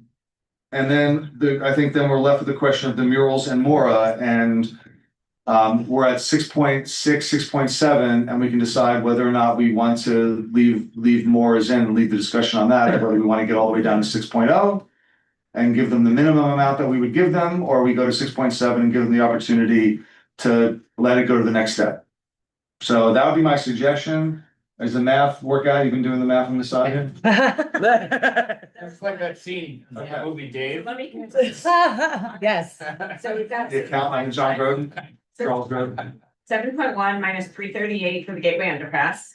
Yeah, And then we're taking out which portion of the John Greenhouse? we're leaving 341 in. We're leaving in the exit wall or the east wall and the south wall. So whatever that amounts to. Okay, let me make sure I'm doing that. 190. My question on John Greenhouse more for the sponsor is the architectural services required to do the east and south wall? We have 20 or 36,000. Already done and paid for. Yeah, it's only 3,000 for the forward for Okay. the architectural services. Spoken by an architect.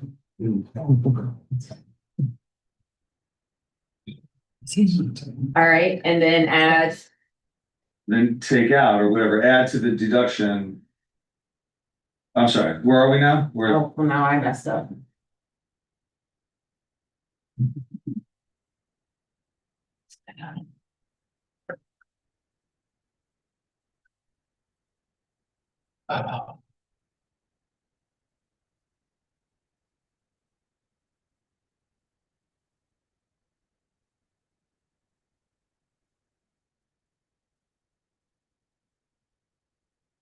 Just give us a second here. so no, I'm not talking about.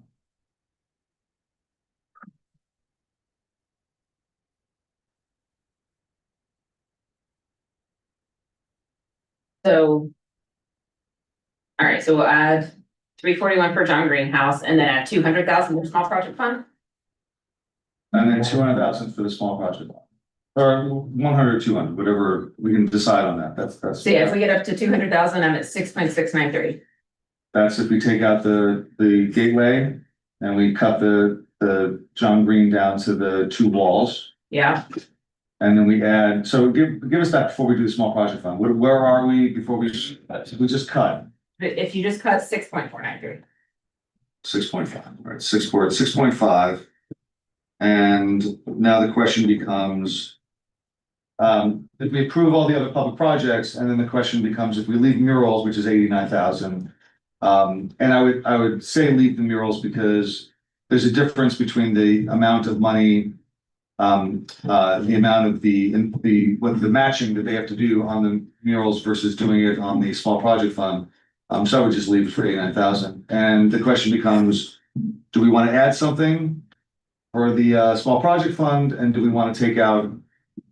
Do we want to take the one project that's left, which is a big ticket item, is the Morris project, and that's been one of the ones that we've had. Well, let's get to that. I think first, because there's a lot going on here. So I appreciate that. I think why don't we stick with given what the village just said about the gateway rezoning and about the gateway underpass. Let's then go back to the gateway rezoning. So just the rezoning now. Show of hands of who would like to keep it on the ballot. Okay, so I think that stays. And show of hands of who would like to remove the Gateway Underpass project. It's a tough one. I live. It's so hard. I lived right there my whole life. Not happy about it. There's no But reason to in the interest of, Don't let me Get some. Doesn't mean it's not gonna be done. But in the Got it. interest of the collective. Right. And then the other decision to make on that one is, and I think I already know the answer to this, but since you're removing the project, you want to keep it in as a supported project. Say that again? A supported project, yes. You want to keep the underpass renovation. That doesn't jeopardize any of the other ones that are. Yeah, no, it doesn't. It's just a vote of confidence. Right. Yes, Right. absolutely. Okay, so then this is what I want you to do. So now you're gonna take out your ballot. And this is number 2. Don't cross it off. But what you're gonna do is see where it says 3, right next to, this is the second one in, under enhance the safety and appearance of the gateway underpass to downtown Nyack. It says 3 on the right-hand column, it says 338,000, right? I want you to cross that, just not the description, just the amount. I want you to cross off the amount and then just put $0. And that means that it stays on as a supporting project, but it's not going to be considered by the state for funding for New York Forward. Gotcha. Okay. Cheat off Tomas. Cheating off Tomas. You're gonna cheat off of you. Yeah, like, see what else from down. I would sit next to you in class. Yeah, I would. Yeah, Lindsay's gonna write it on the slide. I'm gonna do my best. Yeah. We're gonna see how much we can do this one time. We've gotten through 2 of the 6. Yeah, we're gonna do two of the, I think section 7. Let's, Zero. in the spirit of keeping with the other project, like public projects. Let's talk about the, right, so you saw Lindsay's best. Great. Sharpie. Yeah, pretty much. Let's go on to enhance Broadway commercial corridor with lighting. So that is the New York Forward request of 480,000 at approximately 26 antique light poles along North and South Broadway, enhance a portion of Main Street at the Village Hall parking lot with a widened sidewalk and 2 tree pits. Yeah, I wanna hear your. Like to keep this, yeah, this is, I think this is a classic, what you do with the New York Forward money is you create beautification of the downtown. Antique lighting is a really nice thing to enhance Broadway. You know, I think this is one of the projects they will like a lot. This was also just a reminder that this was actually born out of the LPC because it started off as a very different project and the LPC said, no, we don't want that. Instead, we need lighting. So I'm just gonna add that in there. Thank you. I'm not supporting it or not, throwing that in. Any questions or comments about that one? All right, show of hands if you would like to keep it in. All right, so it stays in. So are you doing this in live time? Yep. So now with those two, included, we are at 5 million. But that's before we talk about John Greenhouse. Right, or the restaurant. Okay. Okay, and then we had one last public project to discuss, which is Small project. the small project fund. And for this one, there's a couple options. You can either approve the project, disapprove the project, or you can approve the project and increase the amount. So right now it's $300,000 to establish a small project fund dedicated to revitalizing building facades, upgrading building interiors, installing public art, etc. And just a reminder on this one that the letters of interest, obviously there was very strong demand for this one. So the letters of interest would support the maximum you can go with 600,000. You do have enough letters of interest to support that, but it doesn't mean that you have to go up that high. It's up to you guys. I think we should increase it. Yeah, didn't we? Mike? Just throw, can this be a revolving loan fund or does it have to be a grant? It has to be a grant. You Sure. I'm sure. Mike, you just want to rewrite the whole program. Mike's got all these things, lots of ideas. I appreciate He it. comes into it with experience and like the rest of us. About to be a revolving loan fund, and we found that did not work out so well. I would say 500. 500. So let's do, I'm gonna first do a show of hands of who would like to keep this in. Okay, now discuss whether or not you want to increase. All right, how many say 500? I think it's. How many say 400? I'm just worried about this adjustment at the expense.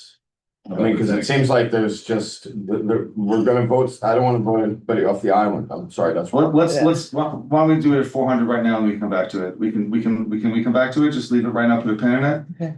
Table it at 400? We can, I mean, I can also say we had a majority of 500. Oh, well, we had people that voted for both though. Oh, that's true. Look at you guys. There we go, 400. Okay. We'll table it at the end. We're gonna be here forever, folks. No, I expressed an opinion, but 500, I want to be the last thing majority. Okay. which will handle it up. It can be the last thing, that's fine. But if there was a majority of 500, I'm not gonna vote. I still, Lose you that know, vote. I'm still so concerned about the unknown of $2 million being cut from this, that we have no idea how the process works. Right. But that's Well, that's how the That's the game. process works. That is the process. If it Like makes we you should. feel any better, neither Lindsay nor myself nor Susan fully understands how the process works, so, you know. Yeah, strangely, I feel better about that. No, that doesn't make me feel. How would you feel about the CFA process? We only get 20% of the vote. The state gets 80. Yeah. We do all the work. Yeah. I have good applications. All right, so the next would be, we got, I'd say let's go with the murals, just because that one's it's very cheap. So that would be for the paint murals in the downtown to reflect Nyack's unique characters. That would be the 3 murals for $89,000. We discussed if we rolled it forward, it could always fall under the small projects. Now that we raised it we stole from here to take from here to, I mean. there is that. I would, one of the concerns I have is this has like literally been one of the core things that we've had from the beginning, A, and B, if it does move to the small project fund, realize the match becomes much higher for them. No, I mean, I'm saying, if the state decides, if we all choose to move forward, if the state decides If they to. decide to cut it, Right, it then could always go back. So we could leave it in. Does have that, right, The state needs $89,000 to hit their number, they could put it back. Or they could cut it and then We could- shop the out. in good faith. When And we can't say anything about, so. Once we make our vote. Do they have, like, if they have a deadline to come up with a third? project, or is it just whenever they find a third, they're funded up until 81? I mean, there's not necessarily a deadline. I mean, obviously, like, we want these projects to be moving forward, but I will say in previous federal projects that have been funded as standalone projects, sometimes the addresses change entirely. I'm not saying Okay. that's what would happen here, but it definitely happens. Can I ask another question? I'm sorry, we're gonna keep running into this. We're gonna table everything over and over again. Quick question. Say if, however we land this, say the Pride Center only gets their mural money, but maybe are you allowed to take that and say, oh, wow, this other thing didn't happen. Well, we could spread this idea throughout the village, just like say for this one thing. You're saying no, Al, but how do we know that? Are you allowed to, they don't give like the village the money and then assure No, that that no, happens? Or Or disperse, okay, so they'll do it directly and they're gonna wanna Well, you have to know spend that it, that actually. happened You would have, that to- way. you have to spend. You it see what I'm first. saying, right? Yeah, like this- Yeah, you have to spend it first. Here's- No, I know that. I'm just making sure that it would have to be quite that way. What if I said, oh, we got funded, but I actually could give this amount of money to No. make sure that they have it too? I could. Stand up for Can't Todd. regift.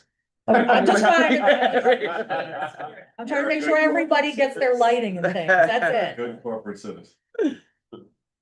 You're almost making the argument that you don't need the money. I hope the state has a hard time deciding to. Joe, you pick the most sensitive people in NIAC for this job. Very excited. We're sensitive. That was my Yeah. call. I would, Those who don't sleep.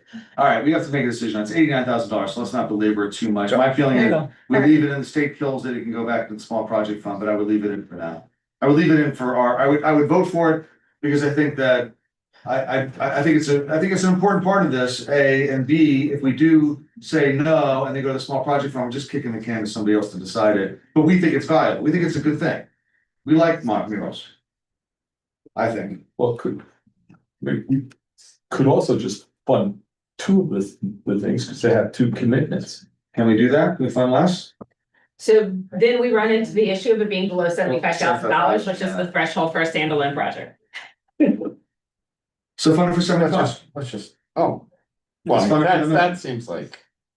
Well, no, because then they have to make they have a budget for 3 murals. Well, I think, well, here's the thing, is that they have their 3 sites, the 2 that they have commitments from are smaller. The other one is really large, so if DR Pillow one, if that one goes through, then it would be a very large mural. So I think like cutting it by certain amounts means you're only getting smaller murals as opposed to Or they come up with money, they come up with more money for it. Yeah. I mean, I would think the state. when They might have by now. If they don't have to give it for 3, would probably toss it to the revolving loan fund. Susan? that, yeah. I call it, see whether it stands. Yeah, let's call a vote. Who would like to see this project, the murals, be part of the total final slate of projects? Show of hands. I have one. What's the other vote we're gonna have? Yeah, what's the other option? It's yes or no at this. Not yes or Yeah, no, but- it's yes or no at this Oh, point, I think. Who would like? But how do we entertain Mike's idea? Well, if it's a no, they're entitled to apply for the revolving loan, but that's not the revolving. Small loan. project. A small project. Right, Yeah. That's a later thing that they. Small They do that next Yeah. year. Right. If the small fund gets Frankly, it's funded either. and they are rejected here, they can apply for that, Okay. which calls. It is higher risk because there's no guarantee that the small project fund does get. No, we're gonna fund the Right. project. So it's gonna get. Yeah, but we they'll don't have know an if the opportunity. state is. We don't know if the Oh, state's gonna oh, do the it. state, well, the state always. Does the state- No, not always. Oh, okay. Oh, But with 15 LOIs. It's likely, but you never know. Who knows? Maybe they want us to get something else in. We have to cut down 4.5. All right, let's try it again. Who would like to see the murals stay on the ballot in the final slate of projects? 1, 2, I 1, don't know 2, now. 3. Is it split until I say? Yeah. Oh. I'll go with the mural. Sophie's. I'll go with the Okay, mural. so we have 5. All right, so it You didn't stays. hear that. same. Yeah. Elmwood is not.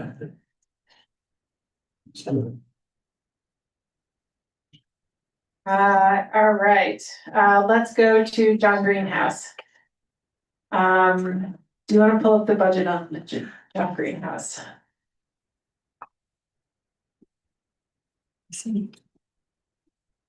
Listen, what's the number right now? 5.579. And that, does that include the small project fund? That's the small project fund at 400,000. We're 5 point what? 5.579. No. All right, so John Greenhouse, there's a couple options here. Keep the project as is. Delete the project entirely. Or a few components of it. So why don't I take a temperature check of, and this doesn't have to be the final, but who would like to keep it, keep the project on the ballot as is with a New York Forward request of 623,000. Okay, next question. Who would like to keep the project on the ballot, but with a reduced scope? Okay. In that reduced scope, I think, we heard from the project sponsor. So I think one of the suggestions was to keep the two walls. Was that the suggestion that I heard? And how much? And that would be 341,000. There are other ways to do it, but, since that was already thrown out there, and are there any questions or comments about that? Show of hands of who would like to keep John Green. Oh, did you have a comment? Well, I believe he said that the 3,000 architectural services would be still requested because it would be needed for the walls. Oh, would it be needed for the walls or no? No, the architectural work has already been done and paid for with other funds.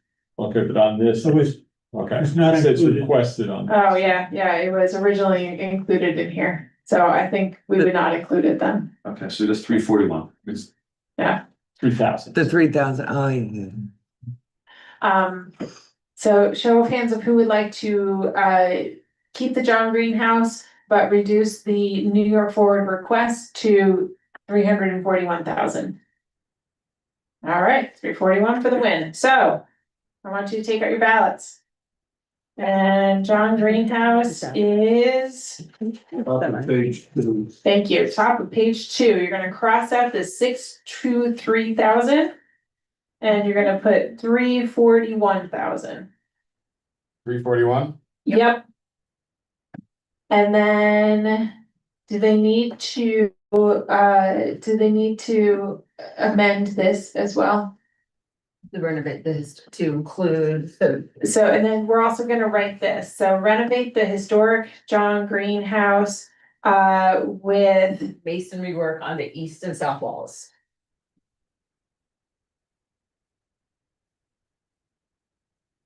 Are we taking out the rest or were we just adding them? We are taking out the rest. So new doors, windows. all that goes out, new sentences, so it should say remove the historic renovate the historic John Greenhouse with masonry work on the east and south walls. That should be the sentence. Yes. and then, Whoa. and then we do have, Were we supposed to write that? so, Everybody got it? so, Renovate the historic John Greenhouse with masonry work on the east and South wall. east and south wall. and then I do wanna confer with the project sponsor, would you keep the remaining, would your overall project consider the other elements so that you would be contributing, because you do have a 5% match. So you can either do that 341, you would have to do a 5% match of that, or if you are committing to do chip in, do the painting or the chimneys on your own, that you would be considered your match. No. I hope that makes sense. We will obviously eventually do that work, but I don't think we should include it in the New York Forward project, because it may be years before we find the funding to do it. Okay, so then the actual New York Forward request goes down by 5%. Right. So the New York Forward request would be, 95% of 341. right, So it would be 324. So cross out 341, put 320. yeah, correct. Just because there was a committee member and a short discussion, I will have that discussion with Wynn. The issue you raised earlier, Elliot? Yeah, I just. Yeah, because it's not, it has nothing to do with funding, Wynn, but there was a conversation earlier. Oh, yeah, that's, we don't have to talk about that. Yeah, don't worry about it. So 320, so, yeah, so now it should say on the right box, 324,000. Correct. 324.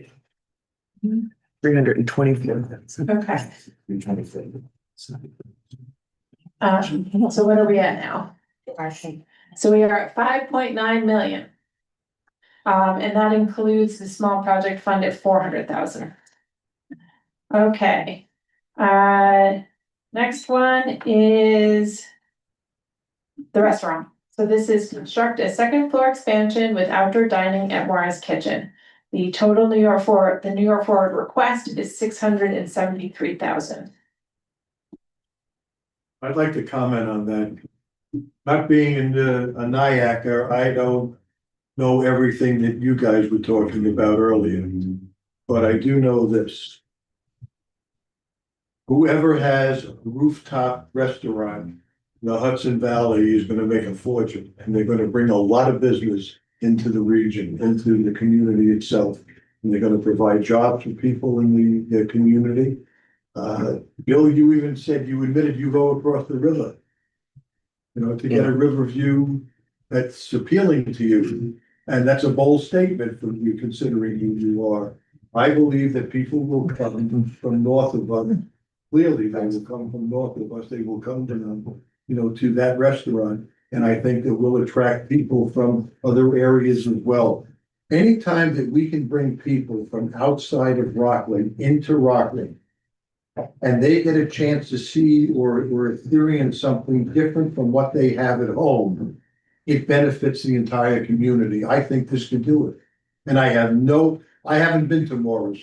All right, I have no, actual, interest or ties, but I just believe, and I will admit to you that I have tried to get over the years, the county to, get rid of the same building with the understanding that whatever goes there includes a rooftop restaurant. When the Time Hotel, first came to Rockland, I supported that because it was going to have, that rooftop restaurant more than anything else. It never happened.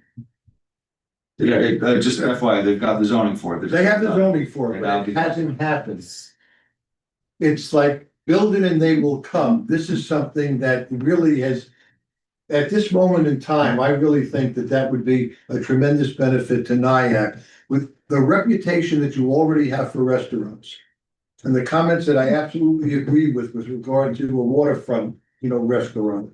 That to do this, and then in some way, maybe, as you said, we need to connect the actual business in the waterfront. Morris is at one part of it, the restaurant that we're talking about would be another part of it. I think this would be great for Rockland. I think it would be great for Rockland. I like the number of jobs. What was the number of jobs? It's almost triple. Triple the number. So what's the number now? Close to 30. A little over 30. About 10 now? We're at 12.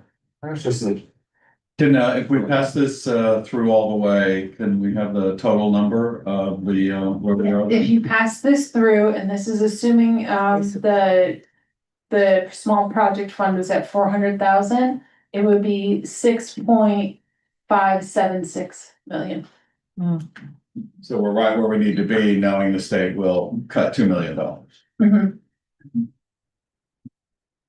To the merits, I mean, I think that that's it. We can either give them 6 million, which is the bottom line of what we're allowed to give them, or we can give them 6.6 basically, and include this project. And I mean, whether this project gets through the state, we could let the state decide whether they think it's worthwhile compared to the other projects that are on the list. But I mean, I like what Al said, and I think that I have the same concerns about, hey, a private project. And, people saying, oh, you gave money to his restaurant, why didn't you give money to my restaurant? The answer is you didn't ask for money for your restaurant. He did, and that's really what it comes down to. He had a plan. And I think it would be, I think, we're talking about trying to really revitalize that part of South Broadway. Between that and between the other restaurant there, the Italian one, which I think is getting a facelift, I think it would really revitalize that area, which would give people a reason to go down there, which helps all the businesses in between Main Street and Cedar Hill. And that's been a point of contention in the village. How do we flow traffic, foot Back traffic? down. We gotta give people a reason to go down that hill, or not down that hill, but down South Broadway. So I would propose that we do that. We get us to 6.6, and if we want to add another 100,000 to the small project fund, we can do that too. Let's But stick let's do with this first. And Elliot, I know you have to run. So let's do a show of hands of keeping Mora's expansion at 673 on the final slate of projects. Hey, it passed. All right, and then the last to be considered is, I think we're through everything except for the small project fund, and we've already said we want to keep it, it's just how much.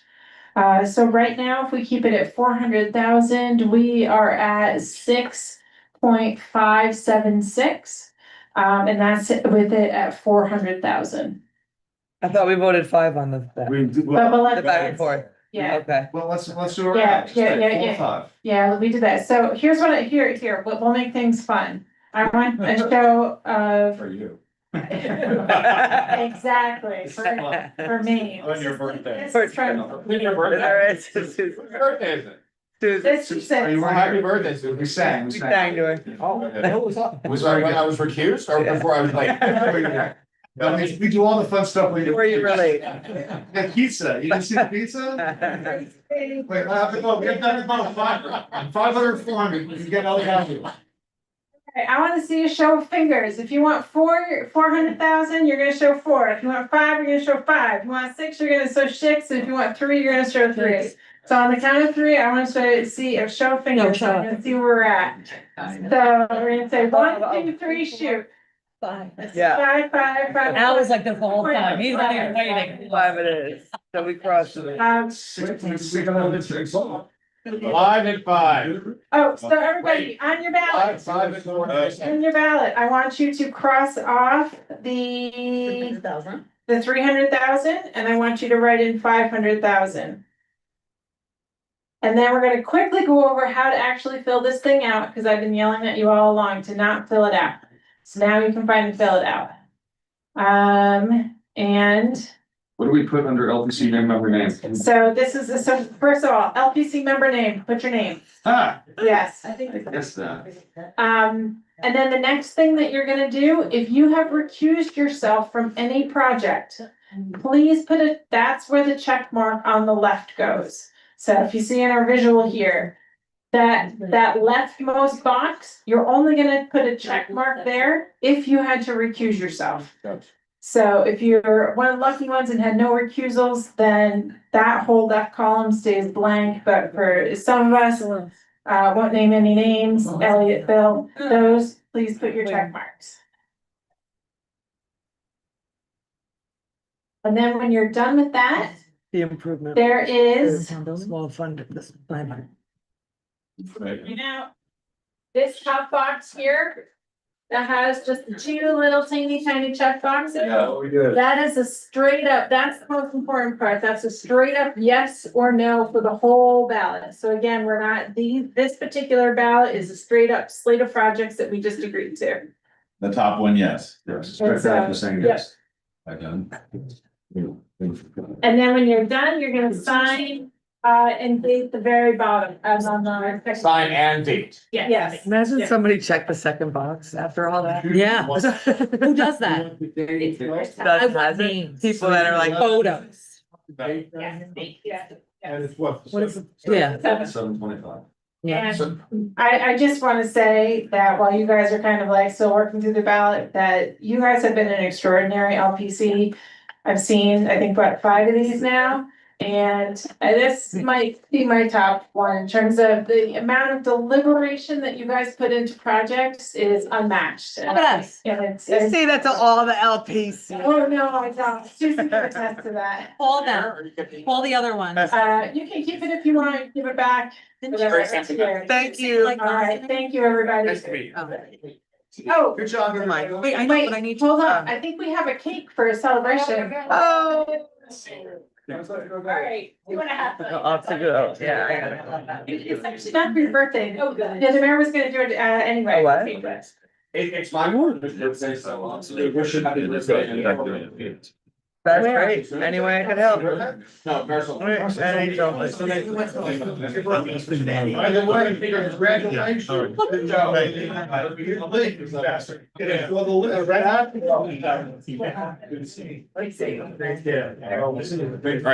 Very nice. All right, Right, that's what. thank you. Yeah, I know it's not perfect, but Yeah. yeah, well. You know what? I am sentimental. Yeah. All right. Oh, my God. I know. I know, it's like, it's all the truth, that's why it's all about all of us. Nobody wants to do that. On the table. Who's got a lighter? Where'd it come from? From Piermont. What are we on? Andy, what happened, was the ukulele playing? Yeah. I want to do it. All right, make some, awesome, Yeah. all right, that's my thoughts. Did you take mine, book? Yeah. That's for you. I'll take it. There's a back thing.